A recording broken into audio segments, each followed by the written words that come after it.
Hello friends, आज मैं आपके साथ इकोनॉमिक्स का एक और टॉपिक लेके आया हूँ और टॉपिक का नाम है economic planning.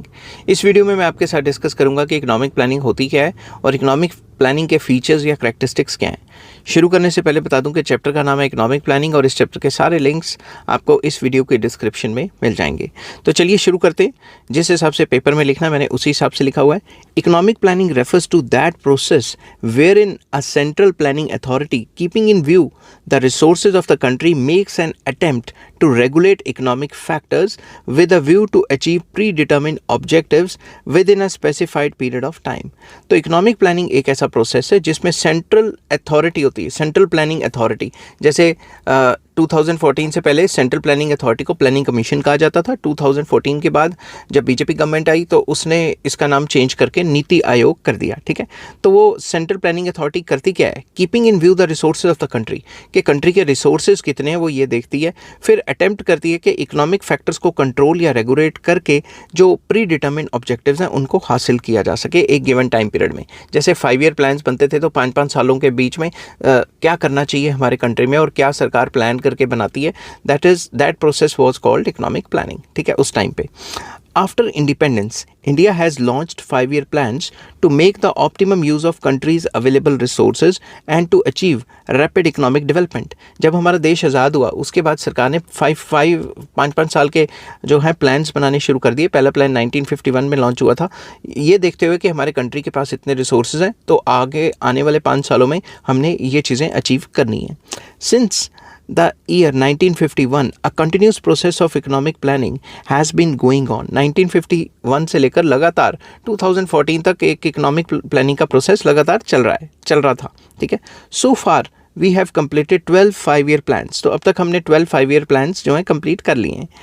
12th 5-year plan commenced on 1st April 2012 and completed on 31st March 2017। ठीक है, तो ये तो थोड़ा डाटा ऐड कर सकते हो। Planning commission was set up in 1950। It was to formulate plans for the economic development of the country on the basis of available physical capital and human resources. तो जो प्लानिंग कमीशन है 1950 में जो है setup हुई थी और इसका मेन मकसद था कि जो भी कंट्री के रिसोर्सेज है, फिजिकल रिसोर्सेज, कैपिटल रिसोर्सेज या ह्यूमन रिसोर्सेज, उसको फुली यूटिलाइज करना। ठीक है, now planning commission has been replaced by NITI Aayog. अब जो है 2014 के बाद प्लानिंग कमीशन को रिप्लेस कर दिया गया नीति आयोग। नीति मतलब प्लानिंग, आयोग मतलब कमीशन, तो मतलब तो वही हुआ ना। ठीक है, prime minister of India is the chairman of NITI आयोग या प्लानिंग कमीशन। जो प्राइम मिनिस्टर है वो नीति आयोग के जो हैं चेयरमैन है। ठीक है, तो ये थोड़ा सा आपने इंट्रोडक्शन लिखना है। ठीक है, उसके बाद आ जाता है question, what are the features और characteristics of economic planning. Economic planning के फीचर्स या करेक्टरिस्टिक्स क्या है वो डिस्कस करने, हेडिंग्स बना के लिखनी है। जिस हिसाब से मैंने लिखे हैं पॉइंट उतने लिखने लॉन्ग क्वेश्चन के लिए। ठीक है, तो फर्स्ट आ जाता है democratic, very important. In India economic planning has assumed a democratic pattern. Economic planning जो है डेमोक्रेटिक पैटर्न के ऊपर चलता है। कैसे? In India plans are formulated by NITI Aayog, that is planning commission, and are finally approved by national development council. तो सबसे पहले तो जो प्लान्स है वो नीति आयोग या फिर प्लानिंग कमीशन जो है वो बनाती है और नेशनल डेवलपमेंट काउंसिल उसको पास करती है। All state chief ministers are members of national development council. जितने भी स्टेट के चीफ मिनिस्टर्स हैं वो एनडीसी के मेंबर हैं। The NDC is headed by prime minister of India. तो एनडीसी का जो हेड है वो कौन है? Prime minister of India. The opinion of various experts, organisations, state governments and general public is given due consideration while formulating 5-year plans। तो जब भी प्लान्स बना रही होती है सरकार तो जो भी व्यूज़ हैं किनके, एक्सपर्ट ऑर्गेनाइजेशंस जो हैं उनके व्यूज़ या फिर स्टेट गवर्नमेंट्स के व्यू या जनरल पब्लिक के व्यू को इग्नोर नहीं किया जाता। ठीक है, दस economic planning in India follows democratic pattern. तो हम ये कह सकते हैं कि जो भी इकोनॉमिक प्लानिंग होती है इंडिया में वो एक डेमोक्रेटिक पैटर्न को फॉलो करती है। सेकेंड पॉइंट आ जाता है different sectors, very important. Development plans in India are being executed by 3 sectors, that is public sector, private sector and joint sector। तो तीनों के तीनों जो सेक्टर्स हैं उनको जो है इस्तेमाल किया जाता है प्लान्स को लागू करवाने में, एग्जीक्यूट कराने में। Keeping in view the all-round development of the country, different tasks have been assigned to these sectors। तो इन sectors को different tasks दिए जाते हैं जो plans हैं उनको पूरा करने के लिए। Public sector plays a significant role in the development of basic and key industries। जो public sector है उसका basic and key industries को develop करने का काफ़ी important role रहा है पहले भी और अब भी रहेगा। Private sector has given greater importance in the development of agriculture, small industries and industries producing mass consumption goods. तो जो प्राइवेट सेक्टर है उसको जो है एग्रीकल्चर को डेवलप करने का जो है जो एग्रीकल्चर को डेवलप करने के लिए उसको कहा गया है, और स्मॉल इंडस्ट्रीज़ एंड जो मास कंजम्पशन की जो गुड्स बनाते हैं उन इंडस्ट्रीज़ को डेवलप करने का जो रोल है वो प्राइवेट सेक्टर को दिया गया है। ठीक है। In the first 6 5-year plans public sector was given more importance than private sector. जो पहले 6 प्लान्स हुए हैं इंडिया में जब हमारा देश आज़ाद हुआ तब पब्लिक सेक्टर को काफ़ी ज़्यादा इंपॉर्टेंस दी गई। बाद में पब्लिक सेक्टर की इंपॉर्टेंस कम होती रही और जो प्राइवेट सेक्टर है उसकी इंपॉर्टेंस बढ़ती रही। From the 7th plan onwards private sector has been given more important role to promote the economic development of the country. तो 7th प्लान से शुरू हो गया कि प्राइवेट सेक्टर का रोल बढ़ना शुरू हो गया और गवर्नमेंट सेक्टर का रोल कम होना शुरू हो गया। थर्ड पॉइंट आ जाता है existence of central plan and state plan. Central plan पूरे इंडिया का हो गया और स्टेट प्लान्स जो स्टेट्स हैं वो अपने लेवल पे स्टेट लेवल पे प्लान्स बना सकती हैं। इन इंडिया देयर इज़ को existence of both the central plan and state plans. तो इंडिया में सेंट्रल प्लान्स भी होती हैं जो पूरे सेंट्रल गवर्नमेंट बनाती है पूरे कंट्री के लिए, और स्टेट प्लान्स भी होते हैं जो स्टेट गवर्नमेंट्स बनाती है अपनी स्टेट्स के लिए। In every 5-year plan separate outlay is made for both central plan and state plans। तो हर एक 5-year प्लान में एक सेपरेट जो खर्चा जो आउटले का मतलब खर्चा दिया जाता है सेंट्रल गवर्नमेंट के प्लान्स को और स्टेट गवर्नमेंट के प्लान्स को। Central plan is under the control of NITI Aayog whereas state plans is under the control of state planning board and state government. जो सेंट्रल प्लान है वो नीति आयोग बनाती है पूरे कंट्री के लिए, और जो स्टेट प्लान्स हैं वो स्टेट प्लानिंग बोर्ड्स जो स्टेट गवर्नमेंट्स के अंडर आते हैं वो बनाते हैं। ठीक है। नेक्स्ट पॉइंट आ जाता है financial planning, very important. Indian planning is a type of financial planning. जो इंडियन प्लानिंग है वो एक टाइप है फाइनेंशियल प्लानिंग का। इसमें हम बताते हैं यहाँ पे इतना खर्चा होना है, वहाँ पे उतना खर्चा होना है, इस प्रोजेक्ट पे उतना खर्च होगा। समझ की बात। It means that more emphasis has been given on allocating funds for a particular sector और activity while less emphasis has been given on achieving physical targets of the plan। तो जो प्लान के जो फिजिकल टारगेट्स हैं उनको achieve करने पे इतना ज़्यादा फोकस नहीं होता जितना फोकस उस प्रोजेक्ट या प्लान या एक्टिविटी के लिए पैसा इशू करने के लिए होता है। समझ की बात। सरकारी खजाने से पैसा इशू कर दिया जाता है उस काम के लिए। Thus spending has been given more importance rather than achieving physical targets. तो फिजिकल टारगेट्स को अचीव करने में इतना ज़्यादा जोर नहीं दिया गया, बस स्पेंडिंग को जोर दिया गया कि अगर ये प्रोजेक्ट है ये काम करना है अगले 5 सालों में, इसके लिए पैसा इशू कर दिया जाए। ठीक है। नेक्स्ट आ जाता है अनचेंजिंग प्रायोरिटीज़, वेरी इंपॉर्टेंट। ठीक है कि जो प्रायोरिटीज़ हैं वो तो तकरीबन सेम ही रहती हैं हर प्लान की। It has been observe that Indian 5-year plans have been giving too much priority to the development of the industry, power and agriculture with minor modifications। ये देखा गया है कि जो 5-year plans हैं इंडिया में वो हल्के फुल्के मॉडिफाई होते हैं, मगर ओवरऑल उनका मकसद यही है कि इंडस्ट्री की डेवलपमेंट करनी है, इंफ्रास्ट्रक्चर या पावर की डेवलपमेंट करनी है, एग्रीकल्चर की जो है डेवलपमेंट करनी है। थोड़ी बहुत मॉडिफाई करके बना दिए जाते हैं मगर बड़े मुद्दे यही रहते हैं। There has been no significant change in the priority pattern of Indian planning। तो प्रायोरिटी तो चेंज हुई नहीं। समझ की बात। प्रायोरिटी तो वही रहेगी कि गरीबी हटानी है, एजुकेशन फैलानी है, इंफ्रास्ट्रक्चर देना है, जीडीपी बढ़ानी है, इस टाइप के। But in recent years poverty alleviation schemes and employment generation schemes have also been given increasing priorities. तो अगर रिसेंट ईयर्स में देखा जाए तो गरीबी हटाने का जो मोटिव है उसको ज़्यादा जोर दिया जाता है, एम्प्लॉयमेंट जनरेशन का जो है मोटिव उसको ज़्यादा जोर दिया जाता है प्लानिंग के अंदर। ठीक है। नेक्स्ट आ जाता है prospective, that is short term, and perspective planning, that is long term planning. तो हमारी planning short term and long term both है। कैसे? Indian planning is both prospective and perspective. In other words both short term and long term programs have been incorporated in 5-year plans। तो 5-year plans में short term programs भी आ जाते हैं या plans भी आ जाते हैं and long term भी आ जाते हैं। It is so because without making short term plans, a part of the long term plans real potential cannot be achieved। तो ये इसलिए है कि लॉन्ग टर्म प्लान को अगर तोड़ के शॉर्ट टर्म प्लान्स में भी बनाएंगे तभी हम रियल ऑब्जेक्टिव अटेन कर सकते हैं, एकदम से लॉन्ग टर्म ऑब्जेक्टिव हासिल नहीं हो पाएगा। Thus in the 5-year plans, both short-term and long-term plans are prepared and targets are fixed both for short-term and long-term। तो बेसिकली 5-year plans में short-term plans and long-term plans दोनों बनाए जाते हैं और टारगेट फिक्स किए जाते हैं both for short-term and long-term plans। Next आ जाता है central planning authority, very important. For economic planning, there is a central planning authority appointed by the government। जो सेंट्रल गवर्नमेंट है वो सेंट्रल प्लानिंग अथॉरिटी को अपॉइंट करती है। All central economic decisions like what to produce, how much to produce, for whom to produce and how to produce etc. are taken by it. तो ये जो central authority है ये सब decide करती है कि क्या बनाना है, कैसे बनाना है, कितना बनाना है, किसके लिए बनाना है, एट्सेट्रा एट्सेट्रा. ठीक है. तो अब कौन सी चल रही है central planning authority? NITI Aayog. ठीक है. This authority surveys physical and human resources of the country and formulates comprehensive plan to achieve set objectives. तो ये जो अथॉरिटी है ये सर्वे वगैरह करवाती है देखने के लिए कि भाई हमारे पास रिसोर्सेज कितने, उस रिसोर्सेज को देखते हुए सेट करती है कि हमारे ऑब्जेक्टिव्स ये होने चाहिए आने वाले टाइम में. In India this function is performed by planning commission पहले 2014 से पहले. now it has been replaced by NITI Aayog.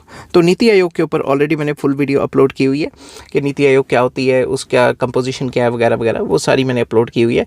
अगर आपको चाहिए होगी तो मुझे कमेंट कर देना, मैं आपके साथ लिंक शेयर कर दूंगा. नेक्स्ट आ जाता है set objectives. Very important. Economic planning has some set objectives, that is rapid industrialization, raising standard of living of the people, full employment, reduction in inequalities of wealth and income etc. तो economic planning कोई भी सरकार आ जाए कुछ objectives set होते हैं जो करने ही करने हैं. जैसे इंडस्ट्रियलाइजेशन फैलाना, ठीक है, जैसे कि लोगों के स्टैंडर्ड ऑफ लिविंग बढ़ाना, जैसे कि गरीबी हटाना, जैसे कि इनइक्वालिटीज़ हटाना या एम्प्लॉयमेंट अपॉर्चुनिटीज़ बढ़ाना. Main objective of economic planning is to maximise national income and per capita income. तो ये सारे के सारे घूम के वहीं पे आ जाते हैं कि मेन मकसद क्या है, नेशनल इनकम बढ़ाना और पर कैपिटा इनकम को बढ़ाना. नेक्स्ट आ जाता है government control. Very important. Economic planning is done under the direction of government. जितनी भी प्लानिंग हो रही है वो तो गवर्नमेंट के अंडर ही हो रही है, गवर्नमेंट की डायरेक्शन पे हो रही है. NITI Aayog prepares the plan and presents the same to the government. NITI Aayog plan बनाता है और सेंट्रल गवर्नमेंट को जो है प्रेजेंट करता है. The latter executes it. अब सेंट्रल गवर्नमेंट के ऊपर आ जाता है कि कैसे उसके लिए फंड्स इशू करने हैं और उसको एग्जीक्यूट करना है. तो फुल गवर्नमेंट का कंट्रोल रहता है. नेक्स्ट आ जाता है comprehensive development. All sectors like agriculture, industry, trade, transport, mining, etc. are sought to be developed through economic planning. तो इकोनॉमिक प्लानिंग के थ्रू सारे सेक्टर्स की डेवलपमेंट की बात की जाती है, चाहे वो इंडस्ट्री हो, चाहे वो एग्रीकल्चर हो, चाहे ट्रेड हो, ट्रांसपोर्ट हो, माइनिंग हो, जो भी सेक्टर हो, सब सेक्टर्स की डेवलपमेंट की बात होती है. ठीक है, मतलब प्लान बनते हैं डेवलपमेंट के लिए. Since all sectors are interdependent, balance growth is achieved by developing each sector. क्योंकि सारे सेक्टर्स एक दूसरे पे डिपेंडेंट हैं तो इंटरडिपेंडेंस है बिटवीन सेक्टर्स. तो अगर बैलेंस डेवलपमेंट करनी है पूरे कंट्री की तो हर एक सेक्टर को डेवलप करना ज़रूरी है.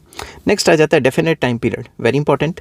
Each plan is of a definite time period. हर एक जो प्लान है उसका एक डेफिनेट टाइम पीरियड होता है, कितने टाइम के अंदर अंदर हमने ये प्लान हासिल कर लेना है, ये चीज़ अचीव कर लेनी. For instance each plan in India is of 5 year duration. India में 5-5 साल के प्लान बनते हैं. ड्यू टू सम कंटिजेंसीज या कोई इमरजेंसी आ गई तो 1 5-year plans, 1 year plans were also 1 year plans were also made in between. तो कुछ इमरजेंसी आ गई, जंग वगैरह लग गई या कोई इमरजेंसी की वजह से, तो इंडिया में कई प्लान 1-1 साल के भी हुए. For example after 3rd and 7th 5-year plan 3 and 2 annual 3 and जो थर्ड प्लान है and second annual plans were made respectively. तो बताया हुआ कि भाई कुछ सिचुएशन में जब इमरजेंसी पड़ गई थी तो जो हैं 3 and 2 एनुअल प्लान्स भी लॉन्च करने पड़े. ठीक है, तो एक बार 3 लगातार 1-1 साल के 3 प्लान्स लॉन्च किए और एक बार 2 प्लान्स लॉन्च किए 1-1 साल के. ठीक है, तो बीच में डेफिनेट टाइम पीरियड के लिए होता है, 5 साल के लिए होता है, मगर इमरजेंसी के टाइम 1-1 साल के 5 प्लान लॉन्च किए, 3 एक बार इकट्ठे और 2 एक बार इकट्ठे 1-1 साल के. ठीक है, नेक्स्ट आ जाता है स्लोगन्स. मतलब हर एक प्लान के साथ एक स्लोगन दिया जाता है जिसमें उस प्लान को फोकस किया जाता है कि ज़्यादा जोर इस चीज़ पे रहेगा. In economic planning various slogans have been use to highlight the main objective of the plan. जो मेन ऑब्जेक्टिव है प्लान का उसको हाईलाइट करने के लिए स्लोगन्स भी दिए जाते हैं. The main slogans have been self sufficiency in food grains, जब ग्रीन रेवोल्यूशन आया था, और ग्रोथ विद स्टेबिलिटी कि अपनी कंट्री को ग्रो करेंगे और अनस्टेबल होने नहीं देंगे. सेल्फ रिलायंस के अपने पैरों पे खड़े होंगे तो विद इन द कंट्री सामान बनाना शुरू करेंगे. Self reliance and removal of poverty के सेल्फ रिलायंस के साथ साथ गरीबी भी हटाएंगे. प्रोडक्टिव एम्प्लॉयमेंट जनरेट करेंगे और ग्रोथ विद इक्विटी के ग्रो तो करेंगे और इक्वालिटी भी लेके आएंगे, इन इक्वालिटीज़ को ख़त्म करेंगे एट्सेट्रा एट्सेट्रा. ये कुछ स्लोगन्स थे. तो ये पूरा का पूरा टॉपिक था आपका कि इकोनॉमिक प्लानिंग क्या होती है और इकोनॉमिक प्लानिंग के फीचर्स एंड कैरेक्टरिस्टिक्स क्या होते हैं. नेक्स्ट टॉपिक मैं डिस्कस करूंगा objectives of economic plan.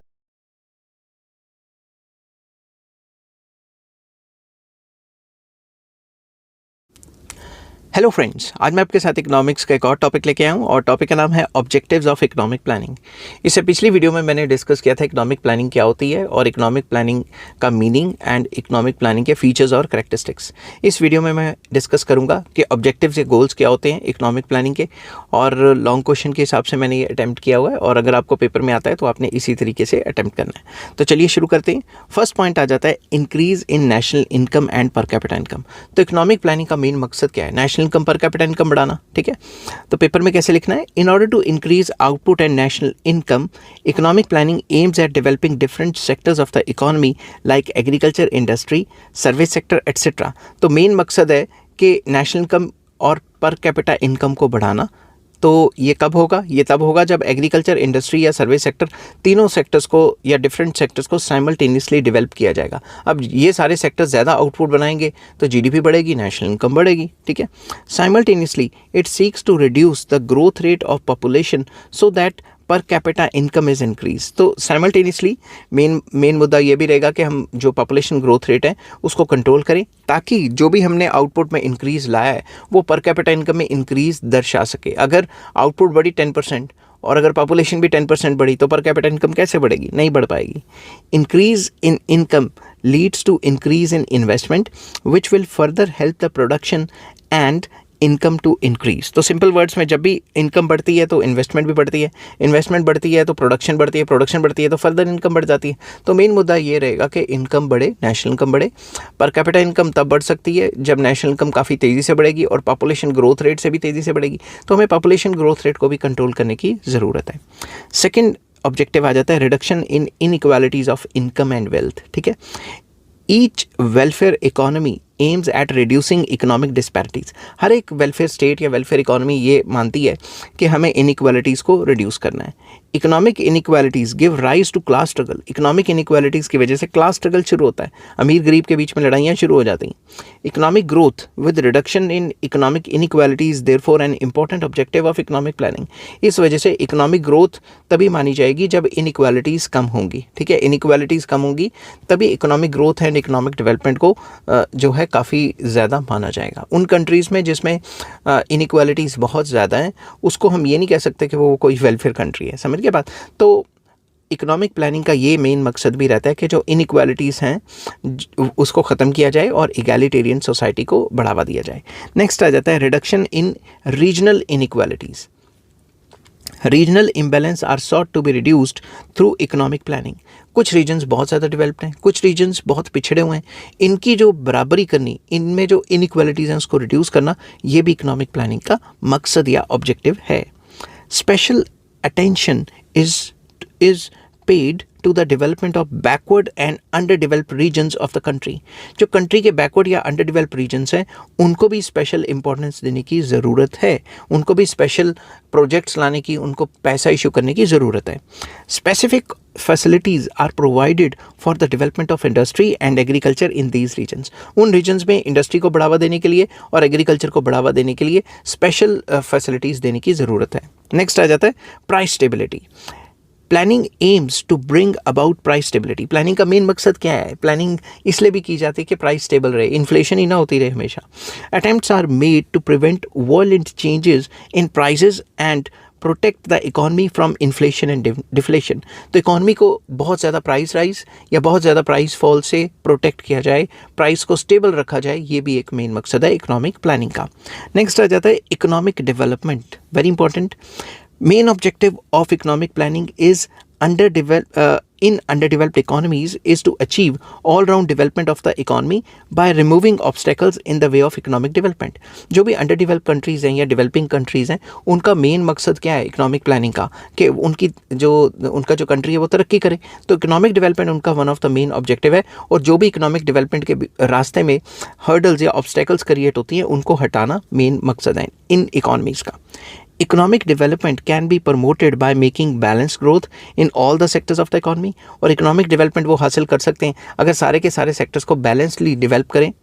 Higher level of economic development helps to promote standard of living in the economy। तो जब किसी भी economy का economic development वो हासिल कर लेती है तो वहाँ के लोगों की standard of living काफ़ी बढ़ जाती है। Next मकसद आ जाता है, objective आ जाता है increase in employment। Economic planning aims to increase the opportunities of employment. तो हर एक प्लान में ये तो मुद्दा रहता ही रहता है कि एम्प्लॉयमेंट बढ़ाएंगे, ठीक है। Every plan seeks to provide employment to maximum number of people. तो सरकार ये चाहती है कि एम्प्लॉयमेंट अपॉर्चुनिटीज़ बढ़ें ताकि लोग जो हैं अनएम्प्लॉयड ना रहें। अनएम्प्लॉयड रहेंगे तो सरकार को ही नुकसान है, क्योंकि वही जो लोग हैं वो फिर सरकार के अगेंस्ट ही वोट करेंगे ना। नेक्स्ट आ जाता है फुल यूटिलाइजेशन, या फिर ऐसे भी लिख सकते हैं fuller utilisation of available resources. One of the main objective of economic planning is full utilisation of country's natural resources, के जितने भी नेचुरल रिसोर्सेज हैं कंट्री के उनकी फुलर यूटिलाइजेशन हो। Every country is endowed with large number of natural resources. तकरीबन हर एक कंट्री के पास देखा जाए तो काफ़ी नेचुरल रिसोर्सेज होते हैं। To utilise these resources fully large financial and human resources are required. अब उन जो नेचुरल रिसोर्सेज को इस्तेमाल करने के लिए पैसा भी चाहिए और ह्यूमन रिसोर्सेज भी चाहिए। दस proper use of available resources is possible through the mechanism of economic planning. तो सरकार प्लान करके ही अपने नेचुरल रिसोर्स को अच्छे से इस्तेमाल कर पाएगी, ठीक है, और करना भी चाहिए। नेक्स्ट आ जाता है सेल्फ सफिशिएंसी। हम अपने पैरों पे खड़े हो जाएं और बाहर से जो सामान खरीदते हैं वो ना खरीदें या कम खरीदें। Almost all countries of the world are interdependent. हर एक कंट्री एक दूसरे पे डिपेंड करती है, but too much dependence on other countries can be detrimental. तो अगर कुछ ज़्यादा किसी और कंट्री पे डिपेंड करेंगे और खुद वो सामान बिल्कुल नहीं बनाएंगे, और अगर कोई एमरजेंसी आ गई, कोई जंग वगैरह लगी, तो हमें तो वो सामान मिलेगा ही नहीं। Hence one of the objectives of economic planning is to attain self sufficiency in economic sectors. तो जितने भी जो गुड्स हम बाहर से मंगाते हैं वो विद इन द कंट्री भी बने, ये भी एक मेन मुद्दा होता है इकोनॉमिक प्लानिंग का। To that end, increase in the production to meet the needs of the country is imperative. तो अपनी कंट्री में प्रोडक्शन को बढ़ाना ताकि जो लोकल नीड्स हैं या डोमेस्टिक नीड्स हैं उनको हम ही फुलफिल कर सकें, ये भी एक मेन मकसद होता है इकोनॉमिक प्लानिंग का। नेक्स्ट आ जाता है reconstruction of economy. Another significant objective of economic planning is to reconstruct the economy disrupted by natural calamities or war-ravaged economy or economy disrupted by cyclical fluctuations। तो अपनी economy को reconstruct करना किस वजह से, अगर कोई भी डिस्टर्बेंस हुई है, कोई जंग लगी है, या फिर कोई नेचुरल क्लैमिटीज़ आ गई, सुनामी आ गई, अर्थक्वेक आ गया, या फिर cyclical fluctuations, trade cycle, boom, recession, depression आ रहे हैं, उससे इकोनॉमी को रिकंस्ट्रक्ट करना, नॉर्मल सिचुएशन में लेके जाना, ये भी इकोनॉमिक प्लानिंग का मकसद होता है। नेक्स्ट आ जाता है social security, very important. In capitalist countries poor people are lacking social security. जो पुअर पीपल है उनके पास सोशल सिक्योरिटीज़ नहीं होती, बट असल ज़िंदगी में देखा जाए तो जैसे अमेरिका, कनाडा वगैरह है, वहाँ की पॉपुलेशन जो ओल्ड पॉपुलेशन है वो बढ़ती जा रही है, तो वहाँ की सरकारों ने उनको सोशल सिक्योरिटीज़ दी हुई है। मगर ज़्यादातर कैपिटलिस्ट कंट्रीज़ जो नए नए बने होते हैं वो चाहते हैं कि हमारे ऊपर बर्डन कम हो, तो वो ऐसे जो हैं वो सोशल सिक्योरिटीज़ नहीं प्रोवाइड करवाते। They live under the perpetual fear of unemployment, poverty etcetera. तो जो गरीब लोग हैं, जो पुअर पीपल हैं, उनको ये लगता है उनको पता नहीं कब नौकरी से निकाल दें और वो गरीब रह जाएंगे। They are exploited by affluent class of the society. तो गरीबों को अमीरों के द्वारा, आपको पता है अमीर हमेशा गरीब को एक्सप्लॉयट करते हैं। One of the main objectives of economic planning is to provide social security to the poor and exploited class of the society. तो ये भी एक मेन मकसद है इकोनॉमिक प्लानिंग का कि जो पिछड़े हुए लोग हैं, जो पुअर लोग हैं, जो एक्सप्लॉयटेड क्लास है, उसकी एक्सप्लॉयटेशन को कम करना और उनको सोशल सिक्योरिटी प्रोवाइड करना। To achieve this objective social security and social assistance programmes are introduce. तो लगातार सरकार जो है जैसे गरीबों के लिए इंश्योरेंस पॉलिसीज़ या इंश्योरेंस प्लान्स लेके आती है, तो ऐसी जो या एम्प्लॉयमेंट जनरेशन प्लान्स लेके आती है ताकि उनको जो है अमीर लोग उनको एक्सप्लॉयट ना कर सकें। नेक्स्ट आ जाता है increase in capital formation, very important. Economic planning aims eight increasing the rate of capital formation by promoting savings and investment in the economy. एक इकॉनमी में सेविंग और इन्वेस्टमेंट को बढ़ा के कैपिटल फॉर्मेशन के रेट को इंक्रीज़ करना, ये भी एक मेन मकसद होता है इकोनॉमिक प्लानिंग का, ठीक है। Increased capital formation helps in increasing rate of economic development. तो जितना कैपिटल फॉर्मेशन का रेट बढ़ेगा उतना ही इकोनॉमिक डेवलपमेंट का रेट भी बढ़ेगा। Development of infrastructure, very important. Infrastructure is the basic requirement for promoting economic development. अगर किसी भी कंट्री को डेवलपमेंट करनी है या डेवलपमेंट हासिल करनी है तो इंफ्रास्ट्रक्चर तो उसके लिए ज़रूरी ही है, ये काफ़ी मेन कंडीशन है। One of the objectives of economic planning is to develop infrastructure. तो कोई भी प्लान ले लो, ऊपर से लेकर नीचे तक, जब से देश आज़ाद हुआ है, ये कहीं ना कहीं होता ही है कि हम अपने कंट्री में इंफ्रास्ट्रक्चर को बढ़ाएंगे। दैट इज़ पावर जनरेशन ज़्यादा करेंगे, या ऑयल एक्सप्लोरेशन ज़्यादा करेंगे, या development of roads, railways, air transport या पोर्ट्स वगैरह डेवलप करेंगे। ये सारी चीज़ें इंफ्रास्ट्रक्चर में आ जाती हैं। नेक्स्ट आ जाता है modernisation of various economic sectors. तो modernisation of various economic sectors, specially modernisation of agriculture and industry, has been an important objective of 5 year plans. तो 5 ईयर प्लान्स का ये भी मेन मकसद है कि जो एग्रीकल्चर सेक्टर या इंडस्ट्रियल सेक्टर है उसको थोड़ा मॉडर्नाइज किया जाए। For modernisation of agriculture, programme of green revolution has been launched. तो ग्रीन रेवोल्यूशन को लॉन्च किया गया। Similarly for industrial sector, use of modern and capital intensive technology has been emphasized in economic planning। तो economic planning में ये जोर दिया गया कि लेटेस्ट टेक्नोलॉजी, मॉडर्न टेक्नोलॉजी और जो कैपिटल इंटेंसिव टेक्नोलॉजी है उसका ज़्यादा से ज़्यादा इस्तेमाल किया जाए ताकि एफिशिएंसी बढ़े, प्रोडक्शन बढ़ेगी तो ओवरऑल नेशनल इनकम बढ़ेगी। नेक्स्ट आ जाता है एलिवेशन ऑफ पॉवर्टी, कि गरीबी को हटाना। ये तो हर एक प्लान में ये मकसद तो रहता ही है।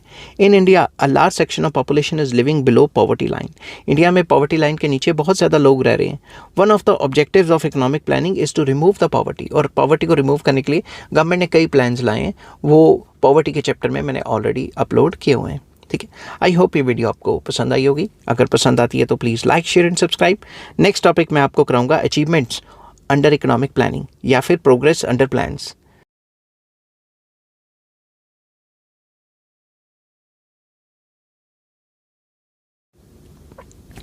हेलो फ्रेंड्स, आज मैं आपके साथ इकोनॉमिक्स का एक और टॉपिक लेके आया हूँ और टॉपिक का नाम है अचीवमेंट्स अंडर इकोनॉमिक प्लानिंग या फिर प्रोग्रेस अंडर प्लान्स। या प्लान्स के एडवांटेजेस क्या रहे, अचीवमेंट्स क्या रही इकोनॉमिक प्लानिंग के, वो इस वीडियो में हम डिस्कस करेंगे। जिस हिसाब से पेपर में लिखना है मैंने उस हिसाब से लिखा हुआ है।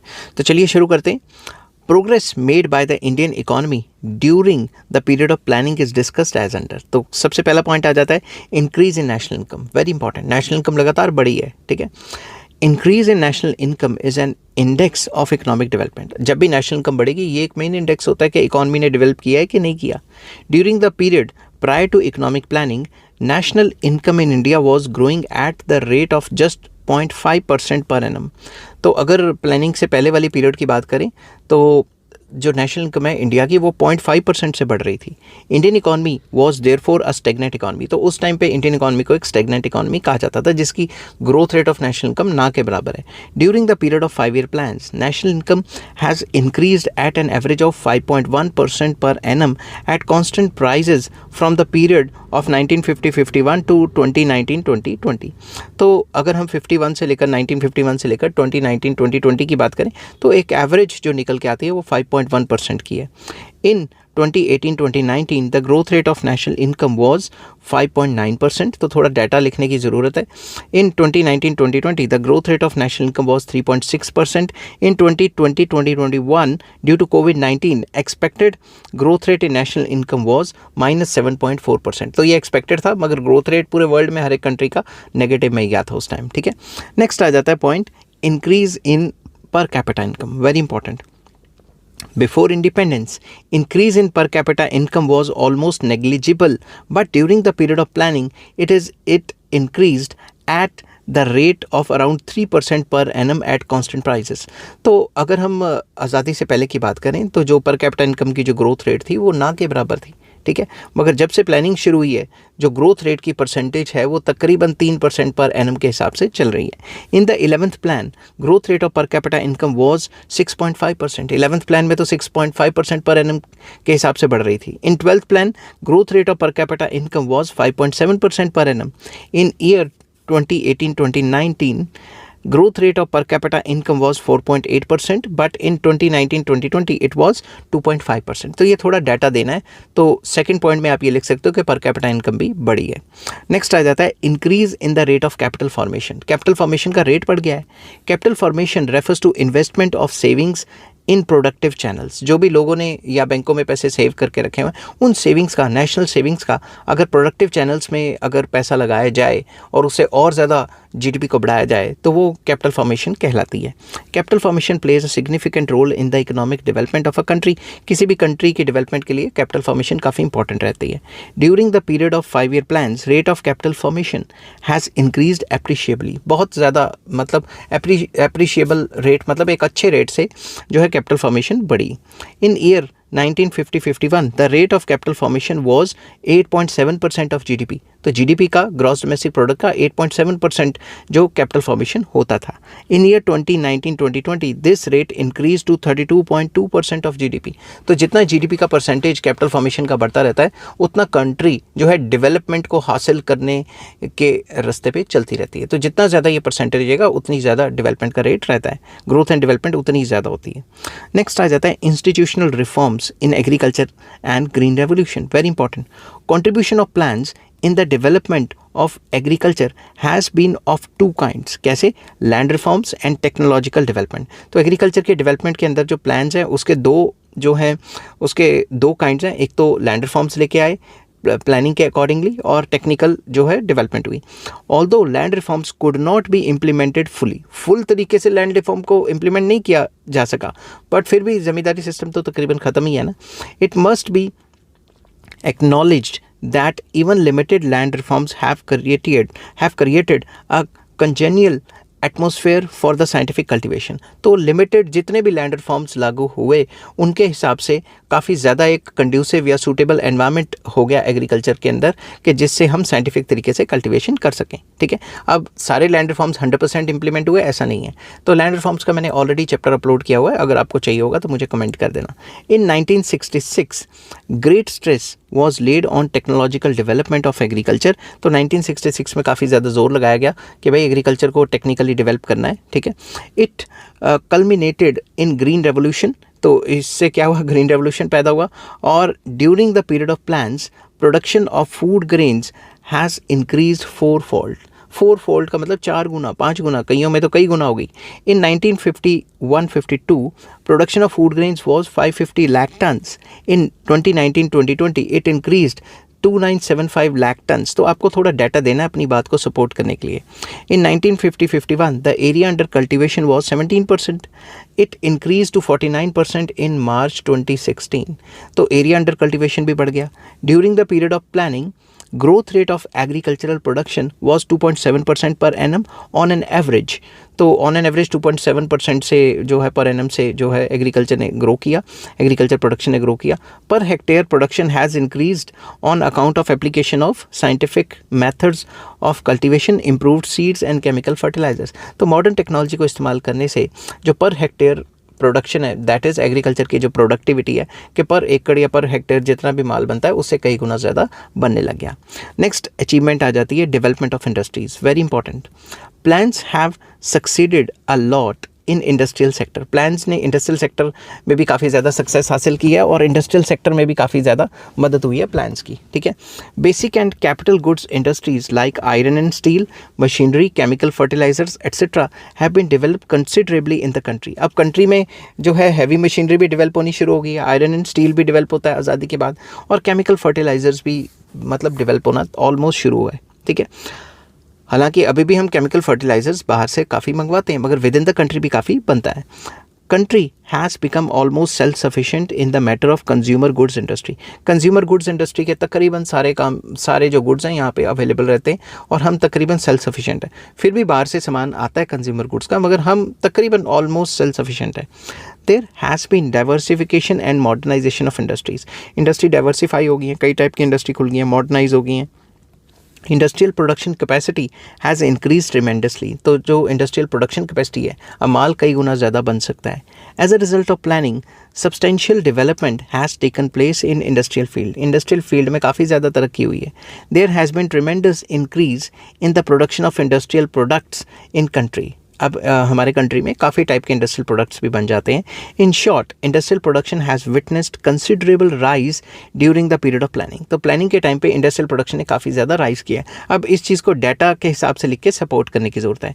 इन 12th plan industrial production growth rate was 6.3% in year 2018-2019 and 2019-2020. The industrial production increases by 4.9% and -1.1% respectively, क्योंकि उस टाइम पे कोविड आ गया था। In 2020 and 2021, expected growth rate of the industrial production was -6.8% due to COVID. ठीक है, reduction in growth rate of industrial production in 2019-2020 and 2020-21 was due to the Covid crisis. तो ये है कि भाई ये रिडक्शन इसलिए हुई थी कि कोविड चल रहा था, ठीक है। नेक्स्ट आ जाता है डेवलपमेंट ऑफ इंफ्रास्ट्रक्चर। इंफ्रास्ट्रक्चर की डेवलपमेंट भी हमने काफ़ी ज़्यादा कर ली है, पहले से तो काफ़ी बेटर हो गया है। Economic infrastructure mainly includes means of transport and communication, irrigation facilities and power generation capacity. तो ये सारा इरीगेशन में आ जाता है, मतलब इरीगेशन कह रहा हूँ, इंफ्रास्ट्रक्चर में आ जाता है। ट्रांसपोर्ट, कम्युनिकेशन, इरीगेशन फैसिलिटीज़ या बिजली कितनी प्रोड्यूस कर रहे हैं, ये सारी चीज़ें इंफ्रास्ट्रक्चर में आ जाती हैं। बल्कि infrastructure, economic infrastructure and social infrastructure भी आ जाता है। During the planning period infrastructure has develop considerably, काफ़ी तेज़ी से बढ़ा। Power generation capacity has increased significantly, अब बिजली पहले से ज़्यादा प्रोड्यूस कर लेते हैं हम। There has been a lot of improvement in roads, railways, sea ports, airports, telecommunication, banking, insurance etcetera. तो ये सारी इंफ्रास्ट्रक्चर फैसिलिटीज़ काफ़ी ज़्यादा अच्छी हुई हैं, बेटर हुई हैं। All this has helped in achieving faster economic growth rate. अब इन सारे से हमारी जो ग्रोथ रेट है वो काफ़ी तेज़ हो गई है। नेक्स्ट आ जाता है सोशल सर्विसेज। इसमें भी हमने काफ़ी ज़्यादा बेटरमेंट हासिल की है। During the period of planning social services like education, health and medical facilities, family planning etcetera have also developed appreciably. तो ये सारी जो सोशल सर्विसेज हैं, जैसे education, health facilities, medical facilities या फिर फैमिली प्लानिंग एट्सेट्रा, ये काफ़ी बेटर हुई हैं। कुछ डाटा देना ज़रूरी है। Death rate in 2018 came down to 6.2 per 1000 as against 40.8 पर 1000 इन 1951। तो 1951 से देखें तो हमारी डेथ रेट कम हुई है। Average expectancy of life has gone up to 69.7 years in 2019 as against 33 years in 1951। तो एक्सपेक्टेंसी ऑफ लाइफ भी बढ़ी है इंडिया में। मैनी डेंजरस डिजीज़ जैसे पोलियो वगैरह वो तो एराडिकेट हो गए हैं तकरीबन, ठीक है। तो रिसर्च काफ़ी ज़्यादा हुई है। A chain of national laboratories and research centres have been established. Education field में number of school going students has increase many fold. तो स्कूल गोइंग स्टूडेंट्स भी काफ़ी ज़्यादा बढ़ गए हैं। Number of colleges and universities, professional colleges and management institutes has increase significantly. तो educational institutes भी काफ़ी अच्छे हुए हैं। हेल्थ फैसिलिटीज़ में there has been increase in the number of hospitals and doctors and nurses वगैरह, ये भी बढ़े हैं, ठीक है, मगर इतने नहीं बढ़े जितने बढ़ने चाहिए थे। पॉपुलेशन के हिसाब से अभी भी जो मेडिकल स्टाफ है उसकी परसेंटेज काफ़ी कम है। नेक्स्ट आ जाता है increase in employment, very important. Several measures have been taken to increase employment opportunities during the period of economic planning. तो प्लानिंग के अंडर काफ़ी सरकार ने स्टेप्स लिए जिससे एम्प्लॉयमेंट बढ़ी। मगर अभी भी क्या अनएम्प्लॉयमेंट ख़त्म होगी? ऐसा नहीं है, अनएम्प्लॉयमेंट अभी भी बहुत ज़्यादा है। Government has launched various employment generation schemes in urban areas and rural areas. Government ने अर्बन एरियाज़ मतलब शहरों में और विलेजेस में काफ़ी जो सॉरी गला बैठ जाता है बोल बोल के, तो एम्प्लॉयमेंट जनरेशन स्कीम्स काफ़ी ज़्यादा लॉन्च की हैं, जैसे मनरेगा हो गया, स्वर्ण जयंती ग्राम स्वरोजगार योजना हो गया, शहरी रोजगार योजना हो गया। ये काफ़ी प्लान सरकार ने लॉन्च किए एम्प्लॉयमेंट जनरेट करने के लिए। Small and cottage industries and other labour intensive industries have been given emphasis so as to promote employment. तो एम्प्लॉयमेंट प्रमोट करने के लिए small scale and cottage industries को भी काफ़ी ज़्यादा बढ़ावा दिया गया। सरकार ने मुद्रा लोन वगैरह इशू किए हुए हैं ताकि छोटे छोटे जो इंडस्ट्रीज़ हैं या छोटी छोटी जो small scale and cottage industries हैं उनको लोन मिल सके और वो अपने लेवल पे, छोटे लेवल पे काम शुरू कर सकें। नेक्स्ट आ जाता है मॉडर्नाइजेशन। मॉडर्नाइजेशन भी काफ़ी हुई है, ठीक है। Technological upgradation took place in almost all the areas in the period of economic planning. तो economic planning में टेक्नोलॉजिकल अपग्रेडेशन तकरीबन पूरे इंडिया में ही हुई है। During 5 year plans, efforts have been made for promoting research and development activities in all sectors, that is agriculture, industry and service sector, infrastructure etc. तो planning के दौरान research and development activities इन सारे sectors में हुई है और सारे sectors की पहले से तो मॉडर्नाइजेशन हुई ही है। This has led to reduction in capital output ratio in the economy. Now more production has become possible with same amount or lesser amount of capital. इससे capital output ratio कम हो गई है। इसका मतलब ये है कि सेम मशीन से अब ज़्यादा काम हो सकता है। Modernization of Indian industries has helped our economy to export its industrial products to many nations of the world. अब हम मॉडर्नाइजेशन की वजह से ही इंडिया में काफ़ी सारी चीज़ें बना लेते हैं जो बाहर हम एक्सपोर्ट करते हैं। Modernisation in agriculture has led to increase in agriculture productivity. Agriculture productivity भी बढ़ी है और एग्रीकल्चर गुड्स को भी हम काफ़ी ज़्यादा एक्सपोर्ट करते हैं। नेक्स्ट आ जाता है export promotion, diversification and import substitution, very important. During planning period exports have not only significantly increased but there has also been diversification of export items. अब कई टाइप की एक्सपोर्ट आइटम्स हम produce करते हैं जो बाहर एक्सपोर्ट होती हैं, तो एक्सपोर्ट तो बड़ा ही बड़ा है, एक्सपोर्ट की आइटम्स भी लगातार बढ़ी हैं. The composition of exports has also got diversified. जो कई टाइप के गुड्स अब हम एक्सपोर्ट करते हैं. पहले तो फ्यू गुड्स करते थे, अब बहुत ज़्यादा टाइप के गुड्स करते हैं. Now in addition to primary products, manufactured goods, engineering goods, jewelry, information technology services etc. are also exported. ये सारी चीज़ें अब एक्सपोर्ट होती हैं. Import substitution is also a great achievement of the planning. अब import substitution काफ़ी ज़्यादा होगी. जो चीज़ें पहले हम बाहर से मंगवाते थे वो विद इन द कंट्री बनती हैं. Large scale import substitution of iron and steel, machinery and fertilizers have reduced the import of these items. अब ये चीज़ें ज़्यादातर import नहीं की जाती. It has reduced our dependence on foreign countries. तो फॉरेन कंट्रीज़ पे हमारी जो डिपेंडेंस है वो लगातार कम होती जा रही है, बट क्रूड ऑयल के लिए लगातार बढ़ती जा रही है. It has also help to improve balance of payment position. इसकी वजह से जो हमारी बैलेंस ऑफ पेमेंट पोजीशन है वो पहले से इम्प्रूव हुई है. मगर क्या बैलेंस ऑफ पेमेंट सरप्लस आ गया? बिल्कुल नहीं आया. अभी भी हमारे जो एक्सपोर्ट हैं वो कम है और जो इम्पोर्ट हैं वो बहुत ज़्यादा हैं. ठीक है. 11th पॉइंट, मैं पानी पी लूँ 2 minute.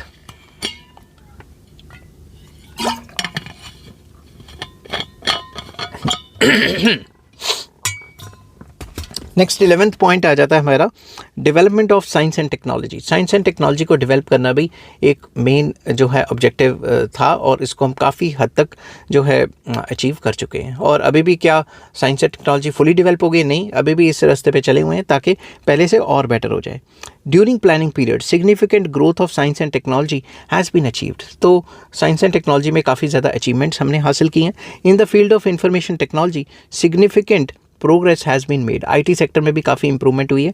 Now India supplies man power to foreign countries for their information and technology sector. तो IT के लिए इंडिया अब अमेरिका और UK में कितने बंदे भेजता है? वेस्टर्न कंट्रीज़ में इंडिया से ही तो जाते हैं IT सेक्टर के लोग.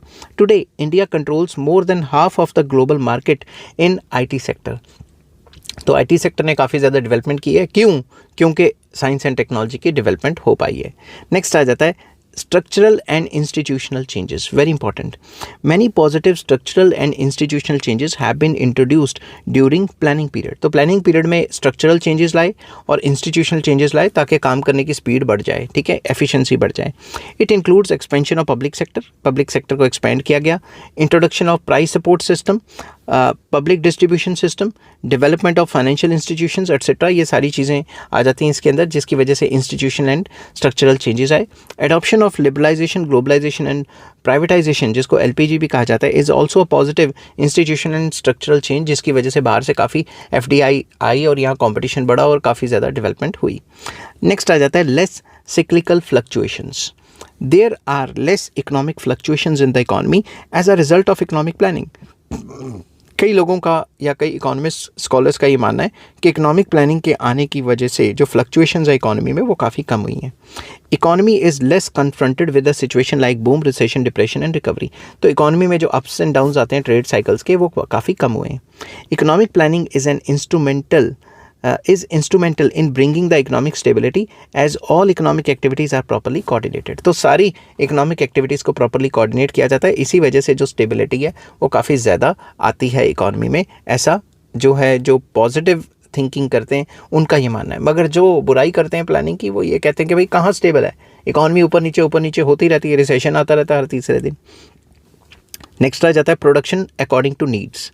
Economic planning leads to need oriented production of goods and services. तो इकोनॉमिक प्लानिंग ने फोकस किया कि जिन चीज़ों की ज़रूरतें हैं उस हिसाब से प्रोडक्शन की जाए. इन economic planning the planning authority formulates the plan. Planning authority plan बनाती है.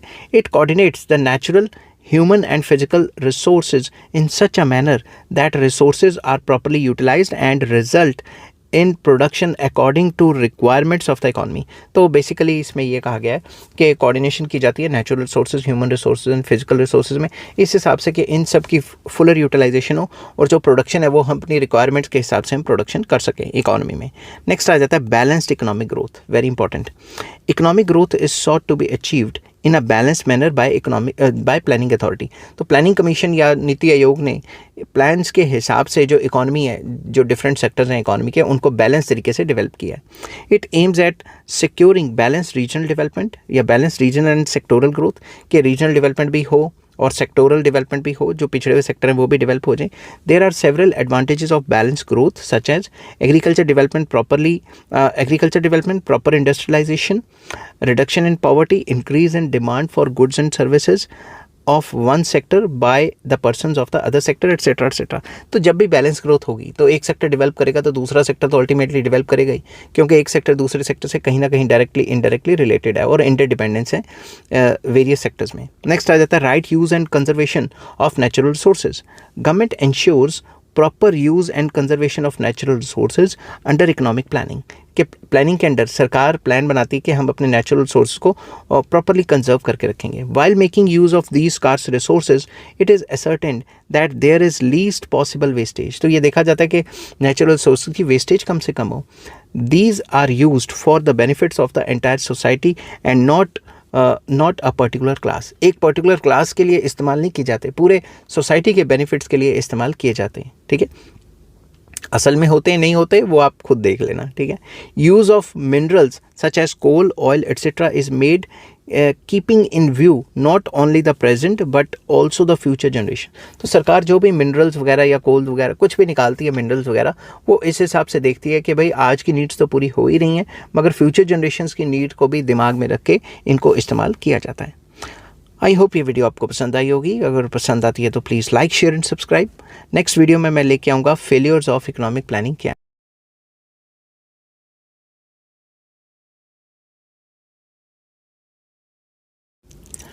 हेलो फ्रेंड्स, आज मैं आपके साथ इकोनॉमिक्स का एक और टॉपिक लेके आया हूँ और टॉपिक का नाम है फेलियर्स ऑफ इकोनॉमिक प्लानिंग।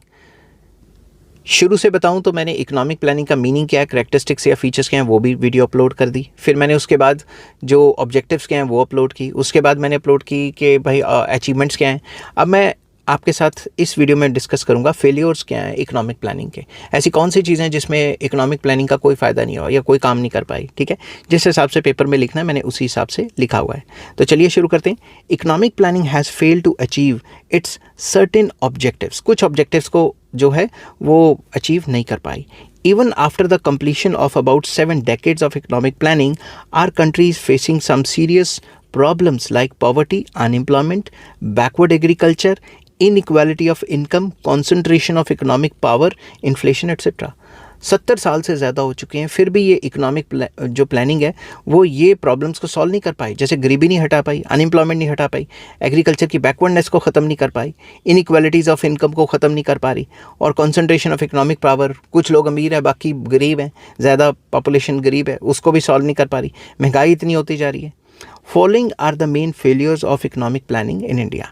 तो फर्स्ट पॉइंट आ जाता है no substantial increase in standard of living. लोगों की स्टैंडर्ड ऑफ लिविंग में इंक्रीज आया मगर इतना इंक्रीज नहीं आया, कोई खास इंक्रीज नहीं आया। All the plans aim at raising the standard of living of the people. तो सारे प्लान्स यही मेन बोलते रहते हैं कि हम लोगों की स्टैंडर्ड ऑफ लिविंग बढ़ाएंगे। व्हाट टू से of increase in standard of living, even the bare necessities of life of the people are not being satisfied। तो अब स्टैंडर्ड ऑफ लिविंग के बारे में तो क्या ही कहना। कुछ पॉपुलेशन की परसेंटेज ऐसे भी है जिनके पास जो मिनिमम रोटी कपड़ा मकान है उसके भी लाले पड़े हुए हैं, समझ की बात। तो रोटी खाने को भी नहीं है कई लोगों के पास।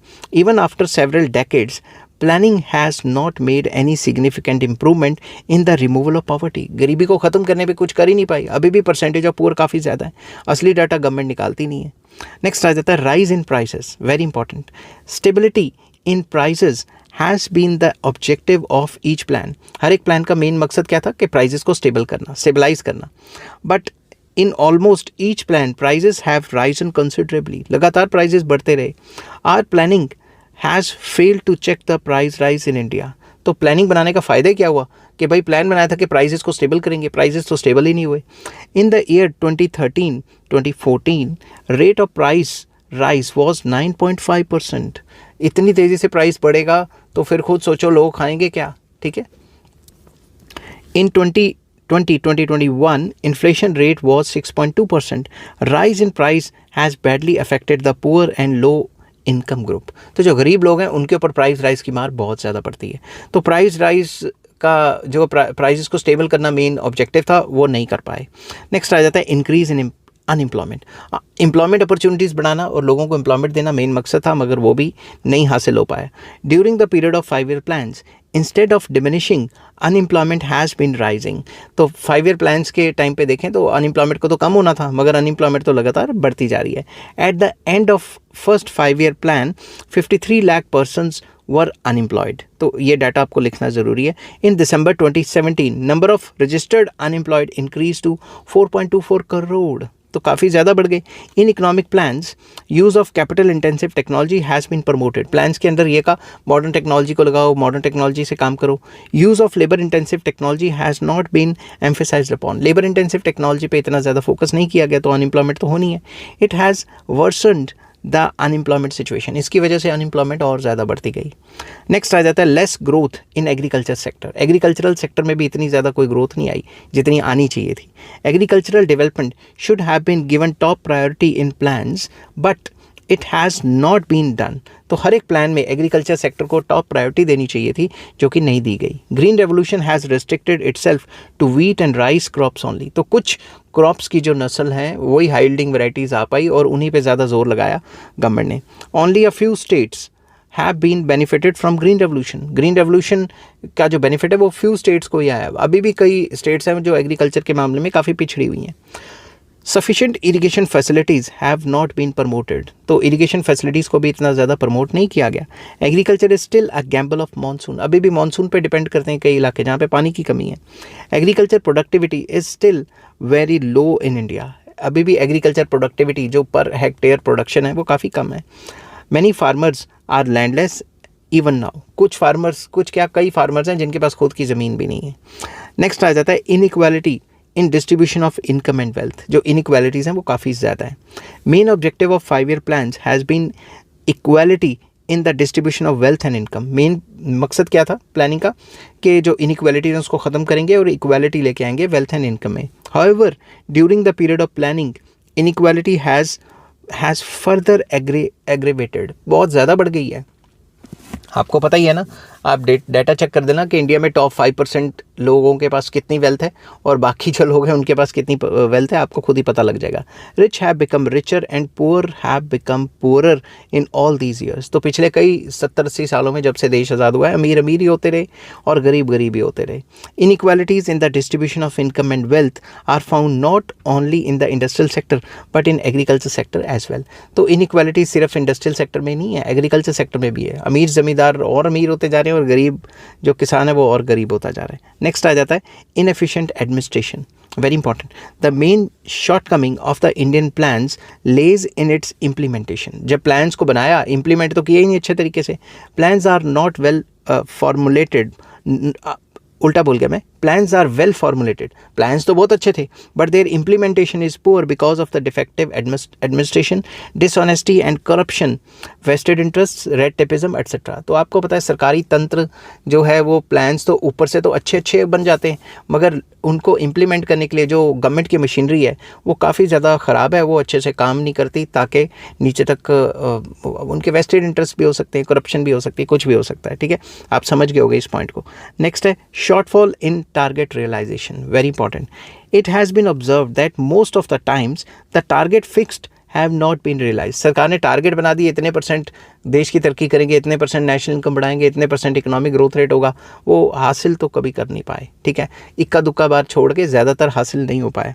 In every plan the target rates of growth of national income, employment, industry, agriculture, etc. are fixed. तो इनकी growth rate को fix किया जाता था, but most of the time these targets are not achieved. Most of the time in targets को achieve ही नहीं किया गया. It has been due to lack of resources, पैसे की कमी होना, या फिर faulty implementation of plans. Plans को अच्छे से implement ना किया जाना, ये भी main जो है reason हो सकता है. Next आ जाता है slow कैपिटल फॉर्मेशन। जो कैपिटल फॉर्मेशन की रेट है वो काफ़ी स्लो हो रही। Economic plans has failed to give a big push to capital formation in India. Economic planning की वजह से जो कैपिटल फॉर्मेशन को एक बिग पुश मिलना था, उतना बड़ा बिग पुश नहीं मिल पाया।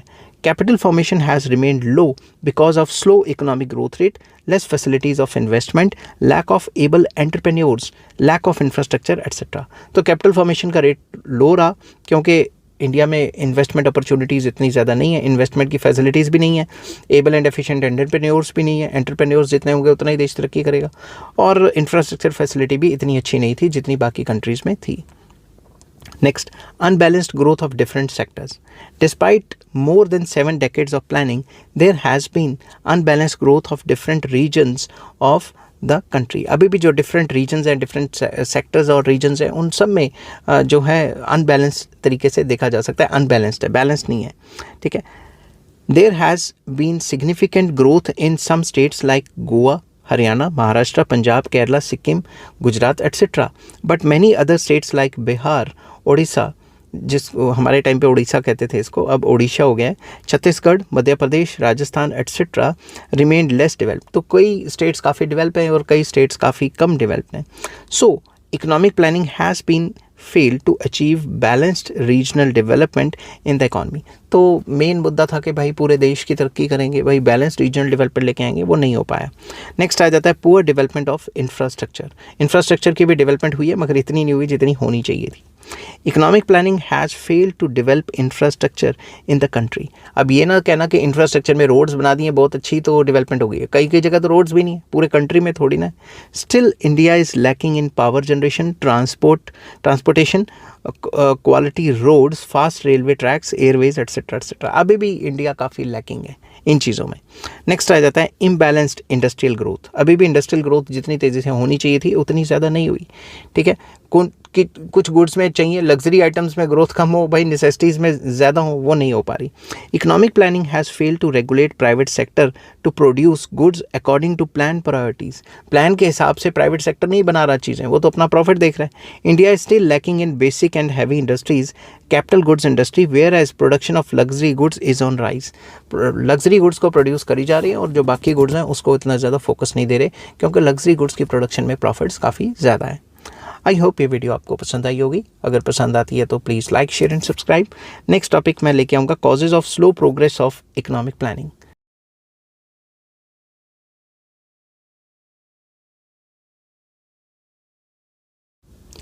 हेलो फ्रेंड्स, आज मैं आपके साथ इकोनॉमिक्स का एक और टॉपिक लेके आया हूँ और टॉपिक का नाम है causes of slow growth rate of economic planning. Economic planning में जो प्लान्स बनाए उसका जो ग्रोथ रेट है या फिर वो प्लान्स इतना स्लोली क्यों काम किए, समझ की बात। तो स्लो ग्रोथ क्यों हुई प्लानिंग के अंडर, उसकी मेन वजह क्या है वो डिस्कस करेंगे। तो डिस्कस करने से पहले बता दूं कि चैप्टर का नाम है इकोनॉमिक प्लानिंग और इस चैप्टर के सारे लिंक्स आपको इस वीडियो के डिस्क्रिप्शन में मिल जाएंगे। तो चलिए शुरू करते हैं। तो सबसे पहले economic causes, very important. Success of plan largely depends upon growth rate of economic sectors. तो बेसिकली जो प्लानिंग की सक्सेस है वो किस पे डिपेंड करेगी, growth rate of economic sectors के। बाकी जितने भी इकोनॉमिक सेक्टर्स हैं वो ग्रो कर पा रहे हैं कि नहीं कर पा रहे। ये थोड़ी ना कि एक सेक्टर को ग्रो कर दिया तो हो जाएगी डेवलपमेंट, ठीक है।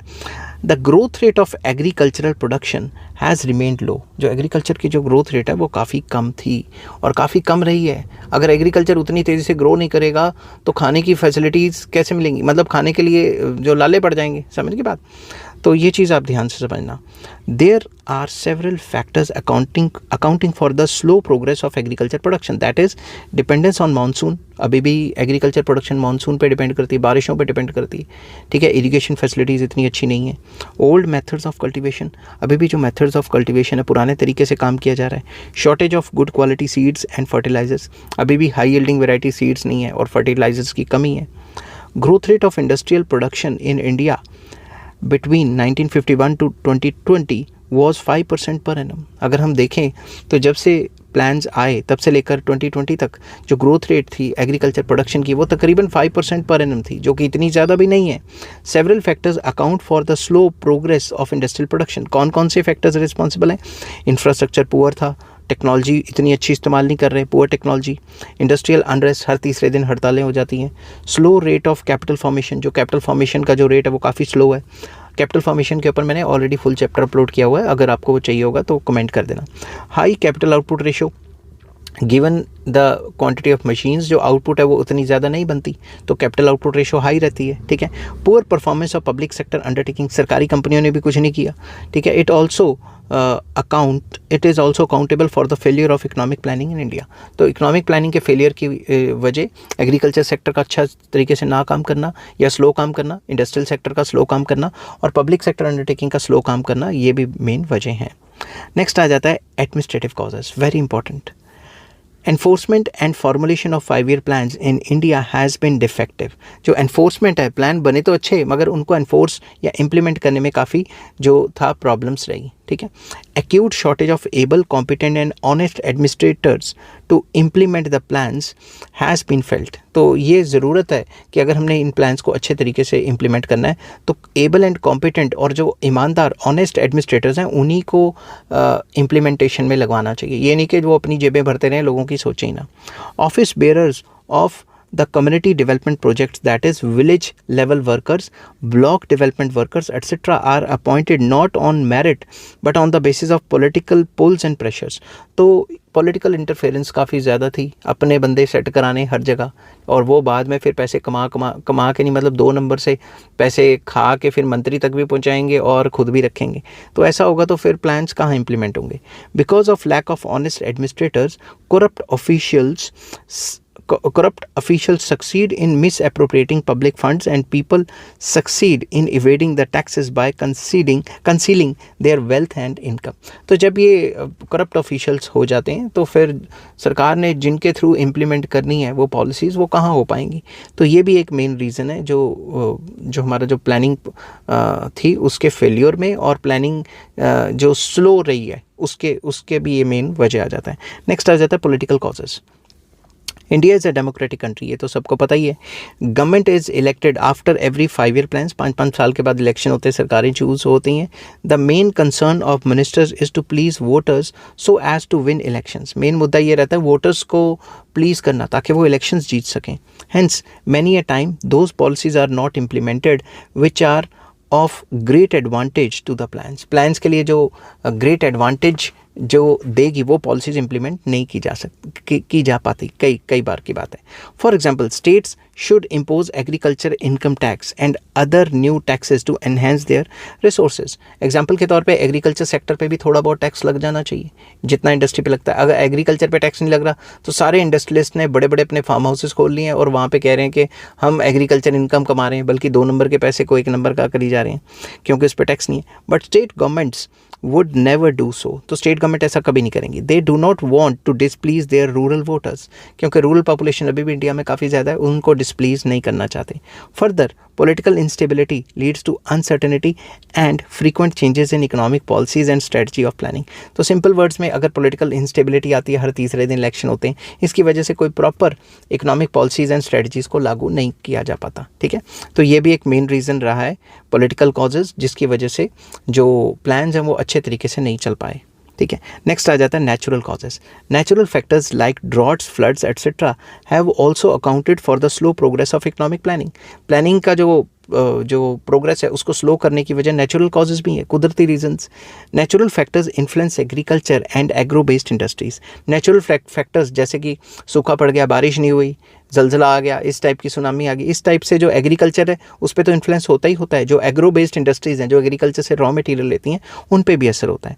It can be said that if timely rainfall has contributed to the success of some plans, then failure of monsoon is accountable for the unsuccessful completion of some other plans। ये भी कहा जाता है कि अगर timely monsoon हो जाए तो कुछ प्लान्स में बम्पर क्रॉप हुई है तो टाइमली बारिश ना होना या बारिश का बिल्कुल ना होना, ड्रॉट होना, उसकी वजह से भी तो कई प्लान्स फेल हुए हैं। Warm climate of India also has its adverse effect on the efficiency of workers. अब इंडिया में क्लाइमेट वार्म रहता है, अगर वार्म रहेगा तो जल्दी थक जाएगा, पसीने आएंगे, जल्दी थकावट की वजह से एफिशिएंसी भी कम हो जाएगी। समझ की बात, ये भी एक रीज़न हो सकता है। Next, social causes. Economic development of a country is very much influenced by its social organizations, traditions and customs। तो हर एक कंट्री का जो इकोनॉमिक डेवलपमेंट है ये डिपेंड करता है कि वहाँ पे सोशल कस्टम्स, रीति रिवाज कैसे हैं, ट्रेडिशंस वगैरह कैसे हैं। Unfortunately social institutions in India are not favourable to its economic growth. Economic growth के लिए जो है फेवरेबल नहीं है। जैसे कि अभी भी कास्टिज्म काफ़ी ज़्यादा है, अभी भी joint family system and dowry system India में बहुत ज़्यादा है, अभी भी जेंडर डिस्क्रिमिनेशन बहुत ज़्यादा है, ठीक है। अभी भी जो पर्दा सिस्टम टाइप है वो काफ़ी ज़्यादा पर्दा सिस्टम, छूत अछूत, इस टाइप की अनटचेबिलिटीज़ ये वगैरह काफ़ी चल रहा है। वेस्टफुल एक्सपेंडिचर्स एंड वेस्टफुल खर्चा करना, शादी ब्याह पे करोड़ों रुपए उड़ा देना लोन लेके, ठीक है। सोशल कस्टम्स एंड रिचुअल्स, अभी भी जो पुराने रीति रिवाज चल रहे हैं, are some of the social institutions that have badly affected our economic progress. तो इन सोशल इंस्टीट्यूशंस की वजह से भी हमारी जो इकॉनमी है वो इतनी डेवलप नहीं कर पा रही। Rising population is another main cause of slow economic growth rate. तो पॉपुलेशन एक्सप्लोजन जो है उसकी वजह से भी ग्रोथ रेट उतनी नहीं हो पाती। फॉर एग्जाम्पल, नेशनल इनकम बढ़ी 10% से, एग्जाम्पल ले रहा हूँ, तो अगर पॉपुलेशन बढ़ गई 15% तो क्या फ़ायदा हुआ तरक्की करने का, समझ की बात। नेक्स्ट आ जाता है इंटरनेशनल कॉजेज़, वेरी इंपॉर्टेंट, ठीक है। इसमें आ जाता है slow rate of economic growth is also due to international causes. कैसे? India had to face Chinese aggression, China के साथ लड़ाई हुई 1962 में, ठीक है। उसके बाद क्या हुआ? पाकिस्तानी एग्रेशन इन 1965 एंड 71 में पाकिस्तान से लड़ाई होगी। Thus the funds meant for economic development had to be spent on the import of arms and ammunitions from other countries and on other hand defence requirements. तो सिंपल वर्ड्स में अगर लड़ाइयाँ ही करते रहेंगे तो फिर डेवलपमेंट के ऊपर कहाँ खर्च कर पाएंगे? सारा पैसा तो आर्म्स एंड एम्यूनिशंस पे ही खर्च हो जाएगा।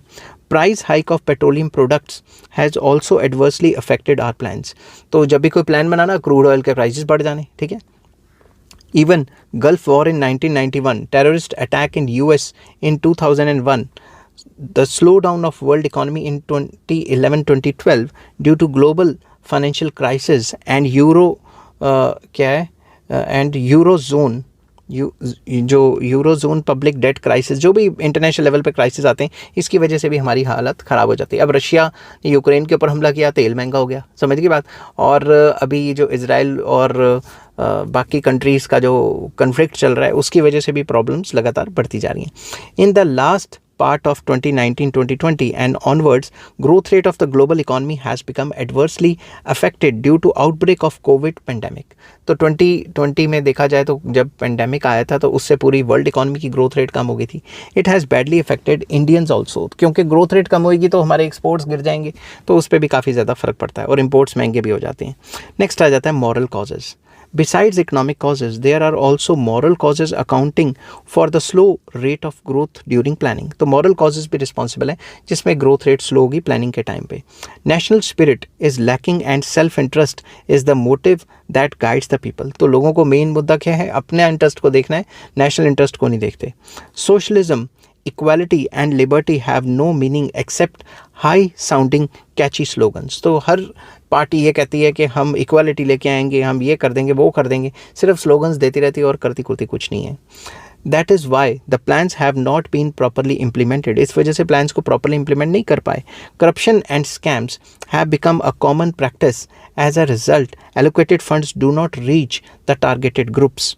तो जो भी स्कैम स्कूम्स हैं, करप्शन हैं, वो तो एक आम बात हो चुकी है, उसमें कोई बड़ी बात नहीं है अब, ठीक है।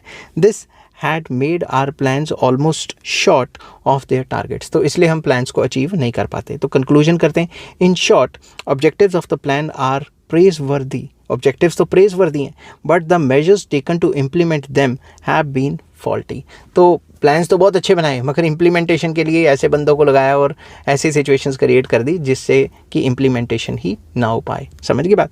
आई होप ये वीडियो आपको पसंद आई होगी। अगर पसंद आती है तो please like, share and subscribe. Next topic मैं लेके आऊँगा suggestions for the success of plans in India.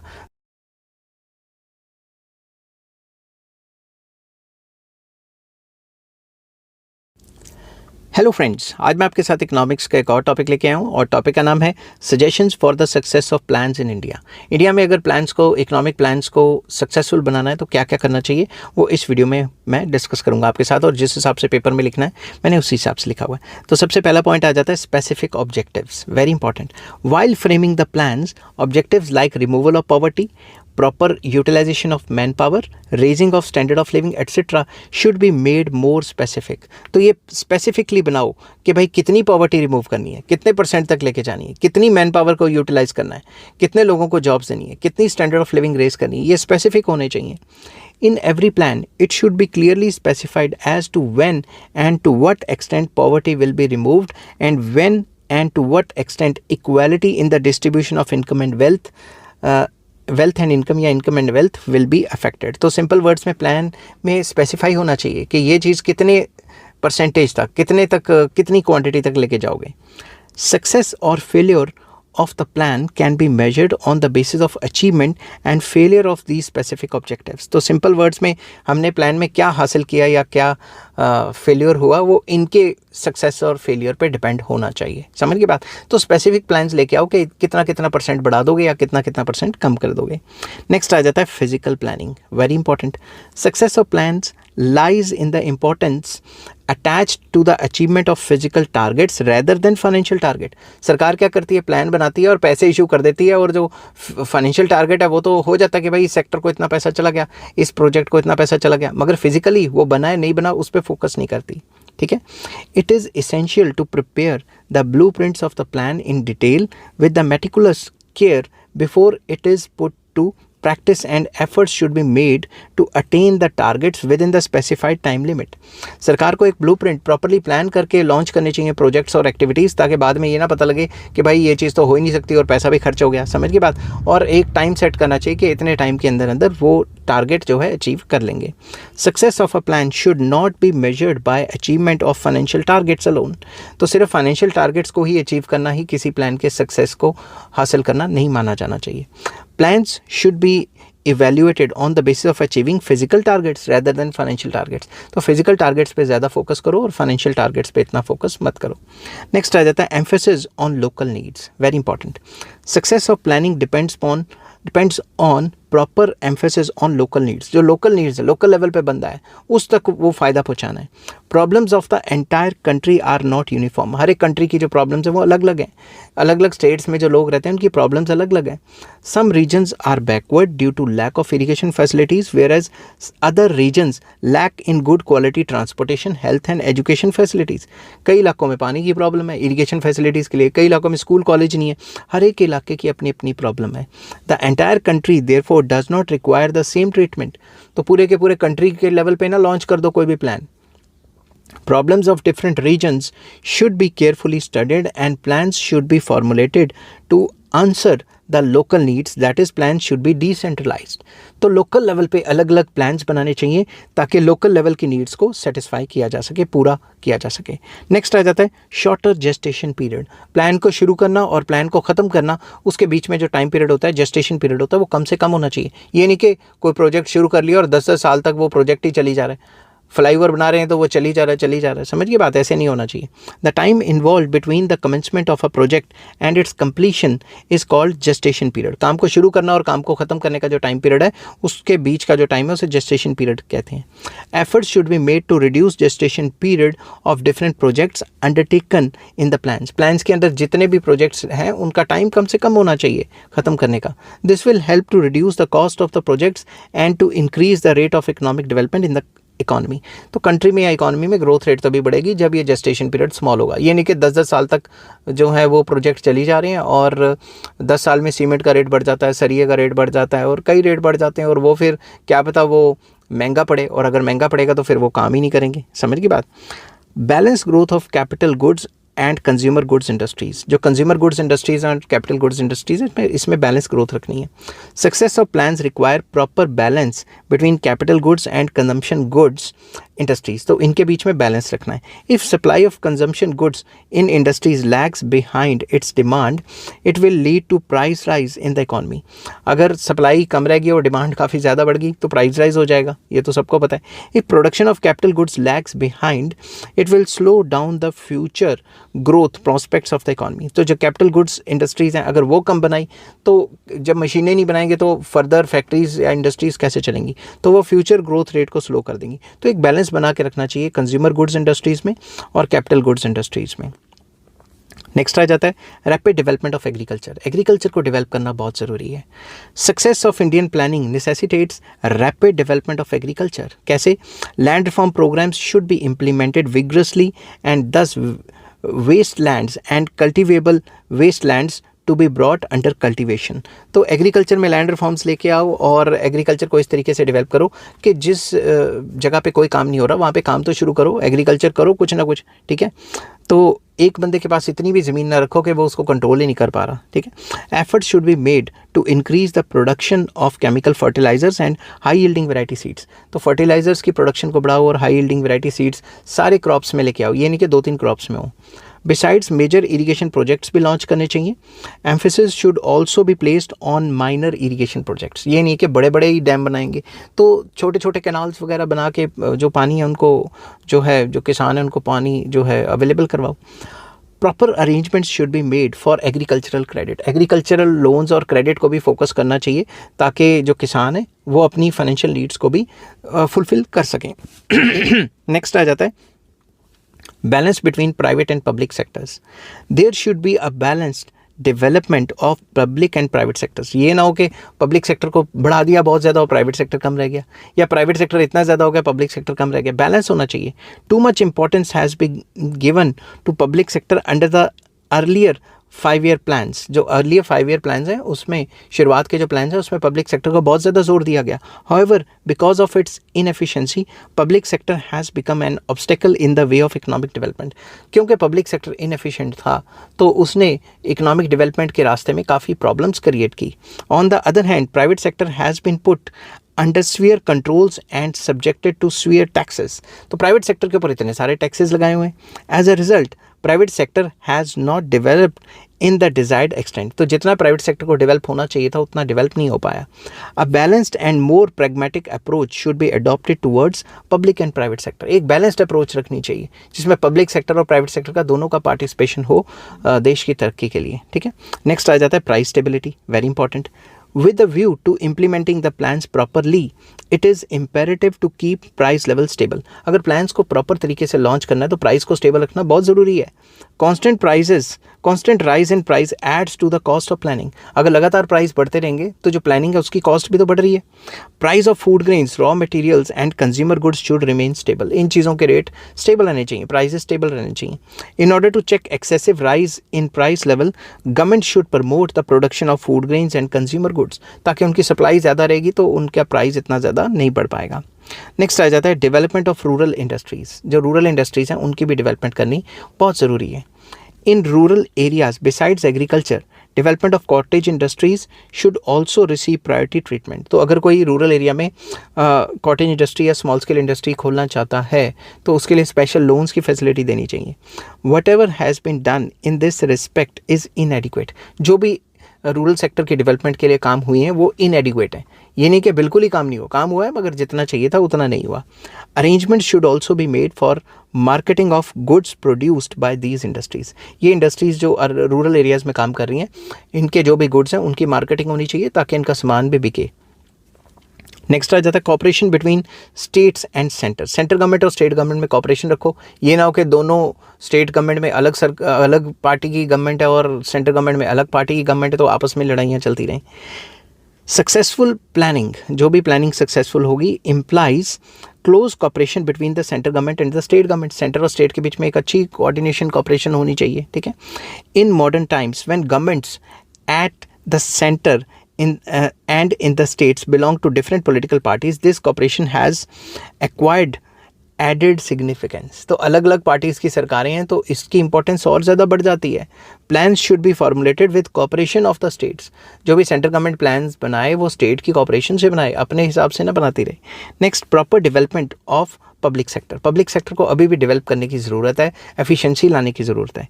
There should be proper organisation for regulation and control of public sector enterprises. तो सरकारी कंपनियों को कंट्रोल करने की काफ़ी ज़रूरत है। Their executive should be honest and competent. उनके जो एग्जीक्यूटिव है चलाने वाले हैं कॉम्पिटेंट होने चाहिए, ऐसा नहीं कि सरकार के इशारे पे ही चलें। There should be no political interference in their day to day administration. रोज़ के काम में लगातार सरकार की दखल अंदाजी नहीं होनी चाहिए। Public sector must largely contribute towards the financing of the plans. तो पब्लिक सेक्टर को अच्छे से काम करना चाहिए, एफिशिएंसी से काम करना चाहिए ताकि वो पैसा कमा सके, काम अच्छे से कर सके और प्लान्स को एक पॉजिटिव रोल दे सकें, मतलब प्लान्स के लिए अच्छा काम करें। Efforts should be made to increase efficiency of public sector, public sector की एफिशिएंसी को बढ़ाने के लिए लगातार एफर्ट्स होने चाहिए। नेक्स्ट आ जाता है इफेक्टिव एडमिनिस्ट्रेशन, एडमिनिस्ट्रेशन करप्ट वगैरह ना हो। Success of plans mainly depends on the officers who are to execute them, तो प्लान्स किस पे डिपेंड करता है, जिन्होंने एग्जीक्यूशन करनी है उनके ऊपर डिपेंड करता है। Hence able and efficient officers should be selected to implement these plans, या प्लान्स को इम्प्लीमेंट करने के लिए ईमानदार ऑफिसर होने चाहिए। They should be trained for job and also provided with proper facilities, ताकि उनको बेईमानी करने की ज़रूरत ही ना पड़े।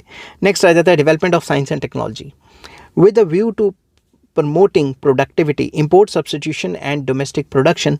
It is imperative to encourage and develop science and technology in the country. हमें अगर प्रोडक्टिविटी को बढ़ाना है और इम्पोर्ट सब्सटीट्यूशन करना है या डोमेस्टिक प्रोडक्शन एंड प्रोडक्टिविटी बढ़ानी है, तो साइंस एंड टेक्नोलॉजी को एनकरेज करना बहुत ज़रूरी है। ठीक है, proper incentive should be given to the scientist को प्रॉपर इंसेंटिव देने चाहिए, कॉपीराइट, पेटेंट वगैरह, समझ के बाद।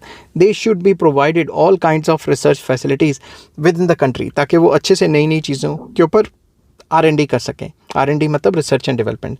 This would enable them to stay in the home nation and offer their valuable services to their motherland. अगर हम यहाँ पे उनको अच्छी फैसिलिटीज़, अच्छी तनख्वाहें, अच्छी जॉब्स देंगे रिसर्चर्स को, साइंटिस्ट को, तो वो बाहर कंट्री में क्यों जाएंगे।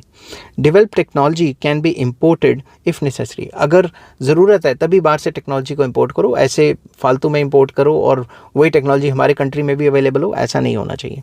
नेक्स्ट आ जाता है human capital formation, very important.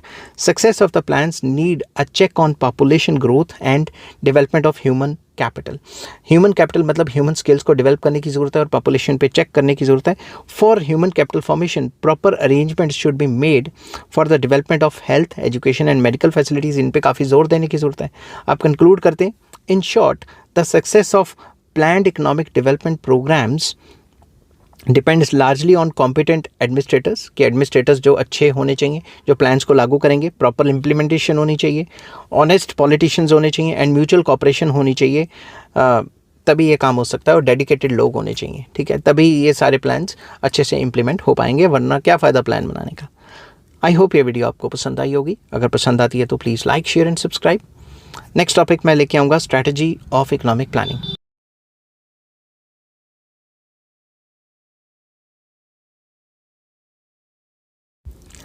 Hello friends, आज मैं आपके साथ इकोनॉमिक्स का एक और टॉपिक लेके आया हूँ और टॉपिक का नाम है स्ट्रेटजी ऑफ इकोनॉमिक प्लानिंग। इससे पहले मैंने इकोनॉमिक प्लानिंग के ऊपर डिटेल वीडियोस बनाई हुई हैं, जिसके लिंक्स आपको इस वीडियो की डिस्क्रिप्शन में मिल जाएंगे। तो इस वीडियो में मैं डिस्कस करूँगा कि इकोनॉमिक प्लानिंग की क्या स्ट्रेटजी होनी चाहिए ताकि प्लान्स अच्छे से इंप्लीमेंट हो पाएँ। जिस हिसाब से पेपर में लिखना है मैंने उसी हिसाब से अटैम्प्ट किया हुआ है। तो चलिए शुरू करते हैं।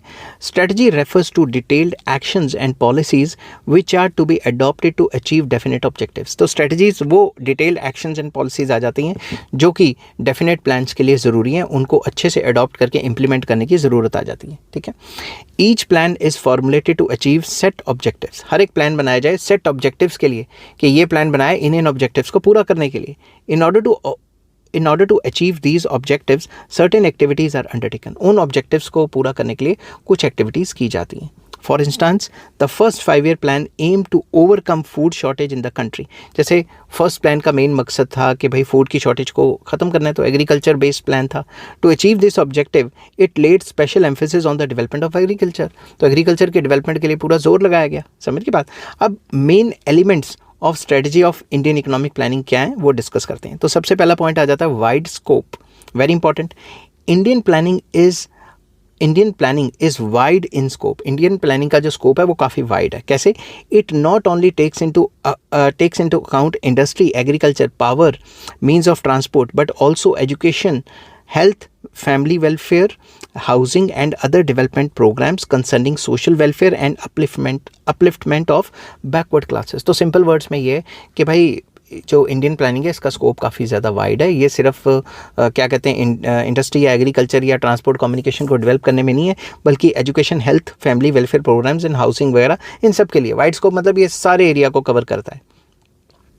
The strategy of planning is simultaneous development of primary, secondary and tertiary sectors in the economy. तो बेसिकली इसमें सारे सेक्टर्स की डेवलपमेंट होगी। तो पहली स्ट्रेटजी क्या है, वाइडर स्कोप वाइड रखो, पूरी इकोनॉमी का स्कोप आ जाना चाहिए। हर एक चीज़ जो कंट्री है इकोनॉमी के अंदर है वो इसके पर्सपेक्टिव में, इसके स्कोप के अंदर आनी चाहिए। नेक्स्ट आ जाता है mixed economy, very important. Indian planning has adopted mixed economy. Indian planning ने क्या अडॉप्ट किया, mixed economic system. In such an economy both public sector and private sector, both public and private sector को exist. तो mixed economy में public sector भी आ जाता है, private sector भी आ जाता है। Private sector functions in accordance with the priorities determined by the plans. जो प्राइवेट सेक्टर है वो फंक्शन करेगा, काम करेगा किस हिसाब से, जो भी प्लान्स बनाए हैं उस हिसाब से काम करेगा, क्योंकि उसको उस काम के लिए सस्ते में लोन वगैरह या टैक्स में रिबेट वगैरह मिलेगी। It also follows the directions issued by the government जो भी डायरेक्शंस इशू करेगी वो प्राइवेट सेक्टर फॉलो करता है, ठीक है। नेक्स्ट आ जाता है more importance to public sector. Public sector को काफ़ी इंपॉर्टेंस दी गई। जब हमारा देश आज़ाद हुआ तब तो बहुत ज़्यादा दी गई, ठीक है, अब उतनी नहीं है मगर फिर भी इंपॉर्टेंस तो है ही है। More importance is attached to the development of public sector than the private sector. There are three reasons for it. A, private sector does not possess enough resources needed for the development. जितना पैसा चाहिए, जितना resources चाहिए उतना private sector के पास नहीं है। दूसरा reason B, private sector is not interested in the development of transport, irrigation, power and backward areas. तो प्राइवेट सेक्टर इंटरेस्टेड नहीं है कि वो ट्रांसपोर्ट कम्युनिकेशन को डेवलप करे या पावर करे या फिर बैकवर्ड एरियाज़ में डेवलपमेंट करे, क्योंकि वो तो अपने प्राइवेट प्रॉफिट के लिए काम करता है। See, public sectors control over core sector like banking, insurance, defense industries etc. is very essential for planned development. जो पब्लिक सेक्टर है उसका कंट्रोल होना कोर सेक्टर्स के ऊपर काफ़ी ज़्यादा ज़रूरी है, क्योंकि वो अपने हिसाब से काम कर सकते हैं फिर। But in recent years private sector has been given greater importance. तो जब LPG आया, लिबरलाइजेशन प्राइवेटाइजेशन एंड ग्लोबलाइजेशन 1991 के बाद, तो काफ़ी फोकस जो है वो चेंज हो गया। अब पब्लिक सेक्टर को इतना ज़्यादा इंपॉर्टेंस नहीं मिलता और प्राइवेट सेक्टर को काफ़ी इंपॉर्टेंस मिलता है। फोर्थ पॉइंट आ जाता है growth of savings and investment. It has been the strategy of 5-year plans that to increase the growth rate of the economy, it is essential to set up the rate of savings and investment. तो investment और saving का जो rate है वो set कर दें कि भाई इस साल हम इतना सेविंग का रेट बढ़ाएंगे, GDP का इतना % सेव होगा तो इतना % इन्वेस्ट होगा, एट्सेट्रा एट्सेट्रा। तो ये ग्रोथ रेट जो है वो सेविंग्स और इन्वेस्टमेंट में काफ़ी ज़रूरी आ जाती हैं। It will raise the rate of capital formation, इससे कैपिटल फॉर्मेशन का रेट बढ़ जाएगा। At the commencement of first plan the rate of investment was 8.7% of GDP का 8.7% ही इन्वेस्ट हो पाता था। In year 2019-2020 the rate of this rate increase to 32.2%। तो GDP का काफ़ी ज़्यादा परसेंटेज अब जो है इन्वेस्टमेंट हो पाता है। नेक्स्ट आ जाता है employment oriented, very important. Attempts are made in each plan to increase the employment opportunities. Employment opportunities को बढ़ाने का भी काम करना है, ठीक है।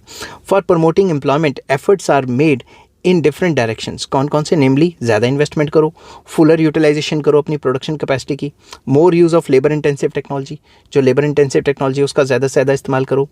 Development of labour intensive activities like agriculture, small scale and cottage industries, इनको डेवलप करो। स्पेशल असिस्टेंस दो स्मॉल एंड मार्जिनल फार्मर्स को, उनको सस्ते में लोन वगैरह दो, ठीक है। एनकरेजमेंट टू सेल्फ एम्प्लॉयमेंट को एनकरेज करो और एम्प्लॉयमेंट ओरिएंटेड ट्रेनिंग दो, ठीक है। स्पेशल एम्प्लॉयमेंट ओरिएंटेड प्रोग्राम्स बनाओ इन एरियाज़ कहाँ पे suffering from unemployment and underemployment, जिन जिन एरियाज़ में है उनमें ज़्यादा काम करो। समझ की बात, ऐसी जगह पे काम करने की ज़रूरत है। नेक्स्ट आ जाता है balance regional development, very important. In planning efforts are being made for the balanced development of the different regions of the country, ठीक है, बैलेंस डेवलपमेंट करने की ज़रूरत है। To achieve this objective the strategy adopted for the development of backward regions has been following elements। क्या क्या किया गया, more assistance and grants to backward regions को ज़्यादा ग्रांट्स एंड असिस्टेंस दी जाएगी। पब्लिक सेक्टर यूनिट्स खोले जाएंगे, सरकारी कंपनियां खोली जाएंगी बैकवर्ड रीजन्स में। Encouraging private sector to set up industries in backward areas में उनको एनकरेज किया जाएगा ज़्यादा से ज़्यादा इंडस्ट्रीज़ खोलने के लिए। And implementing special regional plans for the development of backward areas के डेवलपमेंट के लिए स्पेशल रीजनल प्रोग्राम्स भी खोले जाएंगे, ठीक है। ये सारे काम किए जाएंगे। नेक्स्ट आ जाता है self reliance. Subsequent to fourth plan, main objective of strategy of Indian planning has been achievement of self sufficiency, कि हम अपने पैरों पे खड़े हो जाएं, जो बाहर से सामान है वो कम मंगाएं। The main elements of the strategy adopted to achieve this and are export promotion करो, ज़्यादा सामान बेचो जाके। Increasing agriculture and industrial production, अपने घर में एग्रीकल्चर इंडस्ट्रियल प्रोडक्शन बढ़ाओ। इंपोर्ट सब्सटीट्यूशन करो। लिमिटिंग एक्सटर्नल डेट, बाहर से कर्जा मत लो। डेवलपमेंट ऑफ मॉडर्न टेक्नोलॉजी को डेवलप करो लगातार। ये सारे मेन मकसद रहे हैं, ठीक है। 8th पॉइंट इसमें आ जाता है कि हम प्रोग्रेस ऑफ बैकवर्ड क्लासेस करें। बैकवर्ड क्लासेस की जब तक प्रोग्रेस नहीं करेंगे तब तक देश कैसे डेवलप होगा। In the 5-year plans measures have been taken to uplift the backward classes. Backward classes को अपलिफ्ट करने की ज़रूरत है और किया भी। स्पेशली शेड्यूल कास्ट एंड जो शेड्यूल ट्राइब्स हैं SC उनको डेवलप करने की ज़रूरत है।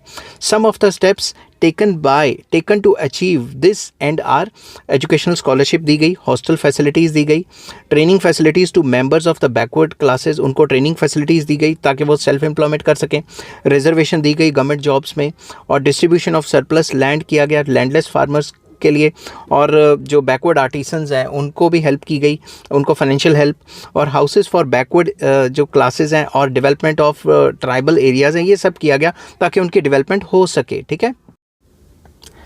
एक और स्ट्रेटजी जो इकोनॉमिक प्लानिंग में की जाती है वो है एजुकेशन फैसिलिटीज़, एजुकेशन को बढ़ाना। ये भी काफ़ी इंपॉर्टेंट है। Strategy for planning is to render the educated and skilled manpower. अगर एजुकेशन होगी तभी तो जो स्किल्ड मैन पावर या एजुकेटेड मैन पावर होगी तो उसकी एफिशिएंसी काफ़ी ज़्यादा होगी। To achieve this objective both general and technical education have been expanded. तो जनरल एजुकेशन को तो एक्सपेंड किया है, यूनिवर्सिटियाँ तो खोली, टेक्निकल एजुकेशन जैसे जो इंजीनियरिंग इंडस्ट्रीज़, पॉलीटेक्निक कॉलेजेस वगैरह वो भी काफ़ी खोले, ठीक है। Special efforts have been made to spread vocational education, adult education, women education etc. तो एजुकेशन पे काफ़ी ज़्यादा फोकस करने की ज़रूरत थी और फोकस किया भी। ये भी स्ट्रेटजी रही कि एजुकेशन को आगे बढ़ाया जाए। नेक्स्ट आ जाता है social welfare, very important. Special programmes have been chart out for the benefit of the poor and neglected sections of the society, जैसे कि for instance help to voluntary organisation engaged in social welfare. जो social welfare में voluntary organisations हैं उनकी help कर रही है सरकार। More facilities for medical care and family planning, इसके लिए काफ़ी फैसिलिटीज़ दी गई हैं। Setting up old age homes and aged care centres, उनका भी बढ़ावा हो गया काफ़ी ज़्यादा। Care for blind, mentally and physically retarded persons, उनकी केयर के लिए भी सरकार ने काफ़ी एफर्ट्स मारे हैं। Employment opportunities to needy women and free medical and educational facilities for poor class. तो ये सारा काम किया सरकार ने जिससे कि जो गरीब लोग हैं उनकी भी काफ़ी मदद हो। कंक्लूड करते हैं।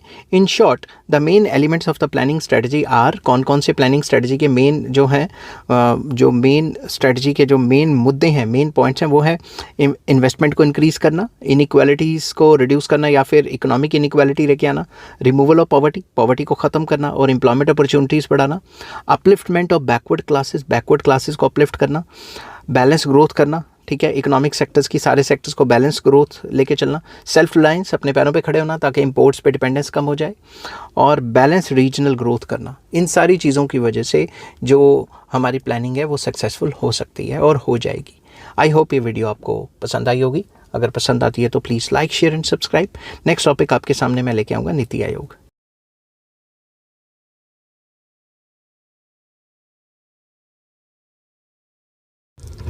हेलो फ्रेंड्स, आज मैं आपके साथ इकोनॉमिक्स का एक और टॉपिक लेके आया हूँ और टॉपिक का नाम है नीति आयोग। नीति आयोग के टॉपिक में हम डिटेल में डिस्कस करेंगे कि नीति आयोग क्या है, कैसे बनती है, इसकी कॉम्पोजिशन क्या है। सारा लॉन्ग क्वेश्चन के हिसाब से मैंने अटैम्प्ट किया हुआ है। तो चलिए शुरू करते हैं। In January 2015, the government replaced Planning Commission with a new institution named NITI Aayog. तो इसकी नीति की जो फुल फॉर्म है वो क्या है? National institution for transforming India, ठीक है, ये इसकी फुल फॉर्म रखी गई। तो 2015 में ये प्लानिंग कमीशन को हटा के नीति आयोग लाया गया। This Aayog will serve as a think tank that will provide governments at the central and state levels with relevant strategic and technical advice on the key policy issues। तो इसका मेन मकसद क्या था? सेंट्रल गवर्नमेंट और state government को जो main policy issues हैं उनके बारे में एडवाइस करना। It will provide strategic and technical advice on key elements of the policy of national and international importance. तो ये सरकारों को, सेंट्रल गवर्नमेंट और स्टेट गवर्नमेंट उनको हेल्प प्रोवाइड करेगी, एडवाइस देगी कि ऐसे ऐसे करना चाहिए ताकि मतलब ग्रोथ एंड डेवलपमेंट हो जाए।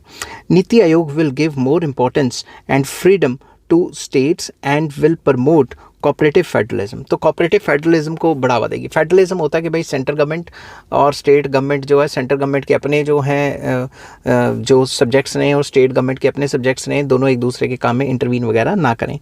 Main states stronger. मैं शुरू से लाइन पढ़ता हूँ. NITI Aayog will give more importance and freedom to states and will promote cooperative federalism, make states stronger and expedite implementation of key projects, schemes and will ensure better center state coordination. तो main मकसद ये था centre state में coordination अच्छा रहे. NITI Aayog will develop a common minimum national agenda and then provide guidance to states in designing the state specific agenda in accordance with the national agenda. तो simple words में वो एक नेशनल एजेंडा बनाएगी और उसके हिसाब से स्टेट्स को बताएगी कि तुम ऐसे ऐसे कर लो तो अच्छा हो जाएगा. ओवरऑल सेंटर प्लान और स्टेट प्लान में कोऑर्डिनेशन वगैरह कराएगी. Planning commission was set up in year 1950, जैसा कि मैं पहले भी बता चुका हूँ. Nearly 65 years letter when the country had progressed from an underdeveloped country to an emergent global nation with one of the fastest growing economies of the world, NITI Aayog was set up. तो NITI Aayog setup की गई जब economic planning का काफ़ी time हो गया, उसके बाद नीति आयोग सेट की गई. मगर पार्टीज़ ये कहती हैं कि भाई बस नाम चेंज हुआ है और कोई काम में इतना चेंज नहीं हुआ. काम में भी थोड़ा बहुत चेंज हुआ. क्या हुआ वो हम डिस्कस करेंगे. The people of India have great expectations for improvement in governance of major institutions.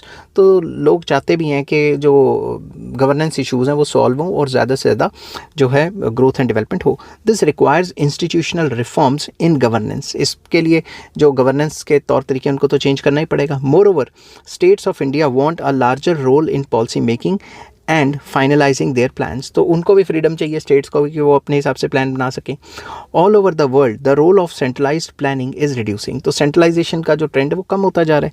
The role of government in participation of economic activities लगातार रिड्यूस हो रहा है. Governments of most of the nations of the world are focusing on providing conducive policy environment for the faster growth rate. तो ये चल रहा है कि वो इस हिसाब से पॉलिसी बनाएं कि ग्रोथ रेट फास्टर हो जाए.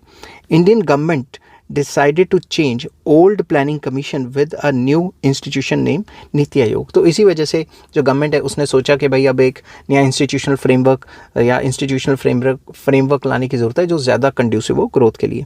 Planning commission use to allocate financial resources to central government and state governments. तो बेसिकली प्लानिंग कमीशन का मेन मुद्दा था रिसोर्सेज, फाइनेंशियल रिसोर्सेज को एलोकेट करना सेंटर से स्टेट के बीच में. ठीक है. But Niti Aayog will provide strategic and technical advice to center and state governments in designing key policies. तो मेन मुद्दा यहाँ फाइनेंशियल रिसोर्सेज को एलोकेट करने का नहीं है. ये सिर्फ ये है कि भाई एडवाइस करेगी कि सेंट्रल गवर्नमेंट और स्टेट गवर्नमेंट को कि भाई ये पॉलिसीज़ लाने की ज़रूरत है. It will not allocate funds to centre और स्टेट गवर्नमेंट्स. ये एलोकेट नहीं कर पाएगी. ठीक है. Allocation of funds will be done by finance ministry. वो फाइनेंस मिनिस्ट्री के हाथ में पूरा का पूरा पावर दे दी. In the era of planning commission state governments had less powers in designing the state plan. State governments के पास कम पावर्स होती थी. While in the regime of NITI आयोग states will have more powers and more freedom in framing the state policies. अब state policies को implement करने की ज़्यादा powers हैं. It will promote cooperative federalism, will make states stronger, will help the states in designing state-specific plans, which will help the states in better solving their state-specific problems. तो ये state governments को ज़्यादा freedom provide करेगी जिसमें वो state levels की problems को पहले से बेटर तरीके से सॉल्व कर सकते हैं.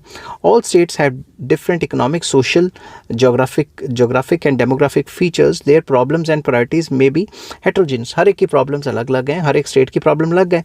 So every state must have power to design plans according to its problem. तो अपनी प्रॉब्लम्स के हिसाब से प्लान्स बनाएंगे, वो अपने रिसोर्सेज और रिक्वायरमेंट्स के हिसाब से प्लान्स बनाएंगे. In the present system state governments have given such powers. तो प्रेजेंट सिस्टम में स्टेट गवर्नमेंट्स को उतनी फ्रीडम दी गई है, मगर जब ऊपर से पैसे ही नहीं देंगे तो फ्रीडम कहाँ से आ गई. समझ के बाद फ्रीडम का फ़ायदा क्या हुआ. It will improve center-state relations, ensure better utilization of resources, provide better solution to state problems, etc. तो ये स्टेट्स के फेवर में जाता है, स्टेट्स को ज़्यादा फ्रीडम मिलती है. मगर जो प्लानिंग कमीशन था वो पैसे भी एलोकेट करता था. ये पैसे एलोकेट नहीं करता, सिर्फ सलाह देता रहता है, ऐसा करो वैसा करो वैसा करो. समझ की बात. तो और ज़्यादा इसके बारे में डिटेल करते हैं. नीति आयोग will design national agenda and guide the states in designing their own agenda in tune with the national agenda। वो एक नेशनल एजेंडा बनाएंगे और स्टेट्स को गाइड करेंगे कि इस नेशनल एजेंडा पे काम करने के लिए आप अपनी स्टेट पॉलिसीज़ बनाओ। NITI Aayog will infuse new policy related ideas and will provide these ideas to central government and state governments so that strategic and visionary plans can be made। तो बेसिकली वो सेंट्रल गवर्नमेंट स्टेट गवर्नमेंट्स को advice करती रहेगी time पे, ताकि देश की तरक्की के लिए प्लान्स बन सकें। NITI Aayog will also monitor the implementation and evaluation of key projects of the government like Make in India, Digital India, स्वच्छ भारत etc। तो जो भी प्लान्स या पॉलिसीज़ या प्रोजेक्ट्स लागू किए हैं उसका भी टाइम टू टाइम देखती रहेगी कि सही तरह चल रहा है, क्या हुआ, अच्छा हुआ, बुरा हुआ। NITI Aayog will help to reduce inter-sectoral and inter-developmental issues in order to accelerate the implementation of national and regional development programs। तो बेसिकली जो भी इंटर-सेक्टोरल या इंटर-रीजनल डेवलपमेंटल इश्यूज़ हैं उसको भी सॉल्व करेगी, ठीक है। दिस आयोग will pay special attention to those sections of the society who have not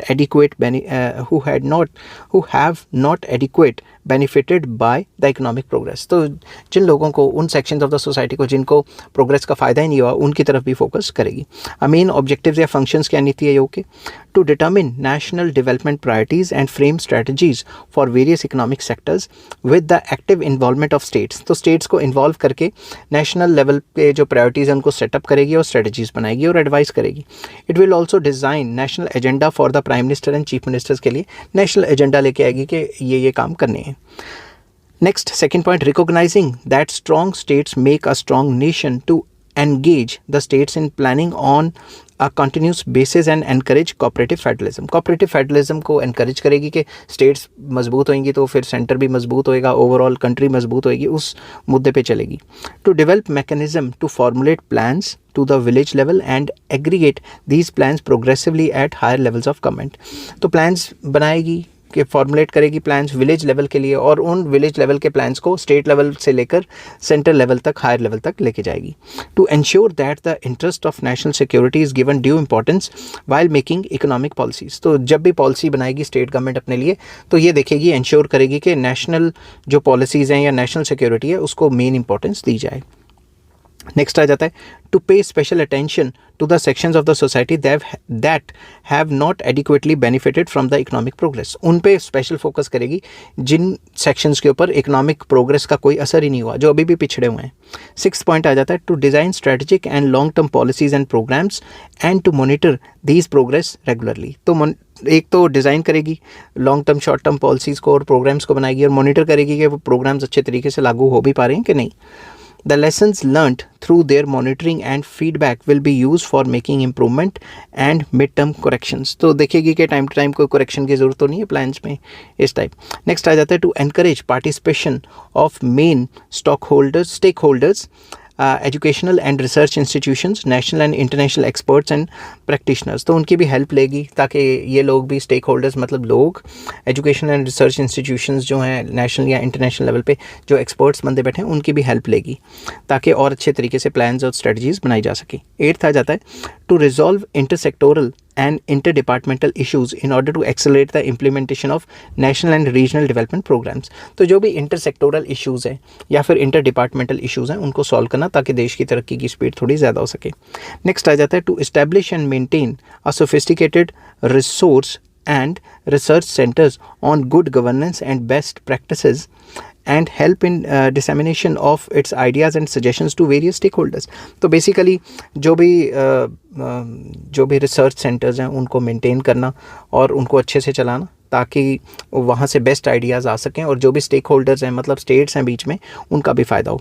next आ जाता है point to focus on technology upgradation and capacity building for better implementation of development programmes. तो development programmes को अच्छी तरह लागू करने के लिए टेक्नोलॉजी को देखना कि टेक्नोलॉजिकल अपग्रेडेशन कहाँ कहाँ चाहिए, कहाँ कहाँ ज़रूरत है। To monitor the implementation and evaluation of key projects of the government like make in India, digital India, Swachh Bharat programmes. जो भी सरकार जो मतलब की प्रोजेक्ट्स लॉन्च करेगी उसको टाइम टू टाइम देखना कि इवैल्यूएट करना और प्रॉपर्ली इंप्लीमेंट करना कि सही चल रहा है सब कुछ कि नहीं। नेक्स्ट आ जाता है to undertake other activities as may be necessary for the better implementation of the national development programmes and to achieve their objectives. तो जो भी नेशनल लेवल पे जो प्रोग्राम्स हैं उनको इम्प्लीमेंट करने के लिए जो भी एक्टिविटीज़ हैं उनको देखना, ठीक है। नेक्स्ट अब आ जाता है कॉम्पोजिशन क्या है इसकी। कॉम्पोजिशन क्या है, सबसे पहले चेयरमैन कौन होता है, प्राइम मिनिस्टर। वाइस चेयरमैन कौन है, appointed by the prime minister, जो प्राइम मिनिस्टर ने अपॉइंट किया। गवर्निंग काउंसिल में क्या होते हैं, चीफ मिनिस्टर स्टेट्स के और लेफ्टिनेंट गवर्नर्स यूटीज़ के।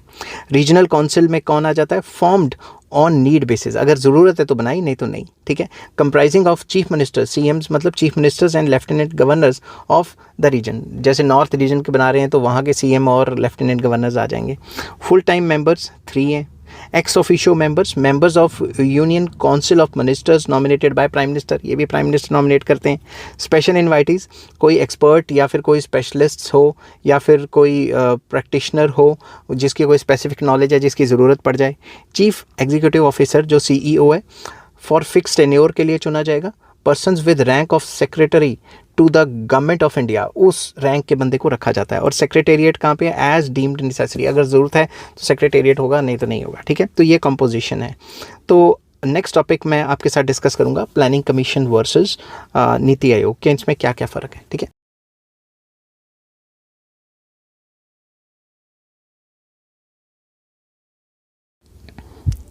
हेलो फ्रेंड्स, आज मैं आपके साथ इकोनॉमिक्स का एक और टॉपिक लेके आया हूँ और टॉपिक का नाम है नीति आयोग वर्सेस प्लानिंग कमीशन। इन दोनों में क्या फ़र्क है वो चीज़ डिस्कस करेंगे। इन दोनों में, इनकी वर्किंग में और इनके कामों में क्या क्या फ़र्क है, ये शॉर्ट वीडियो में मैं वो डिस्कस करने की कोशिश करूँगा।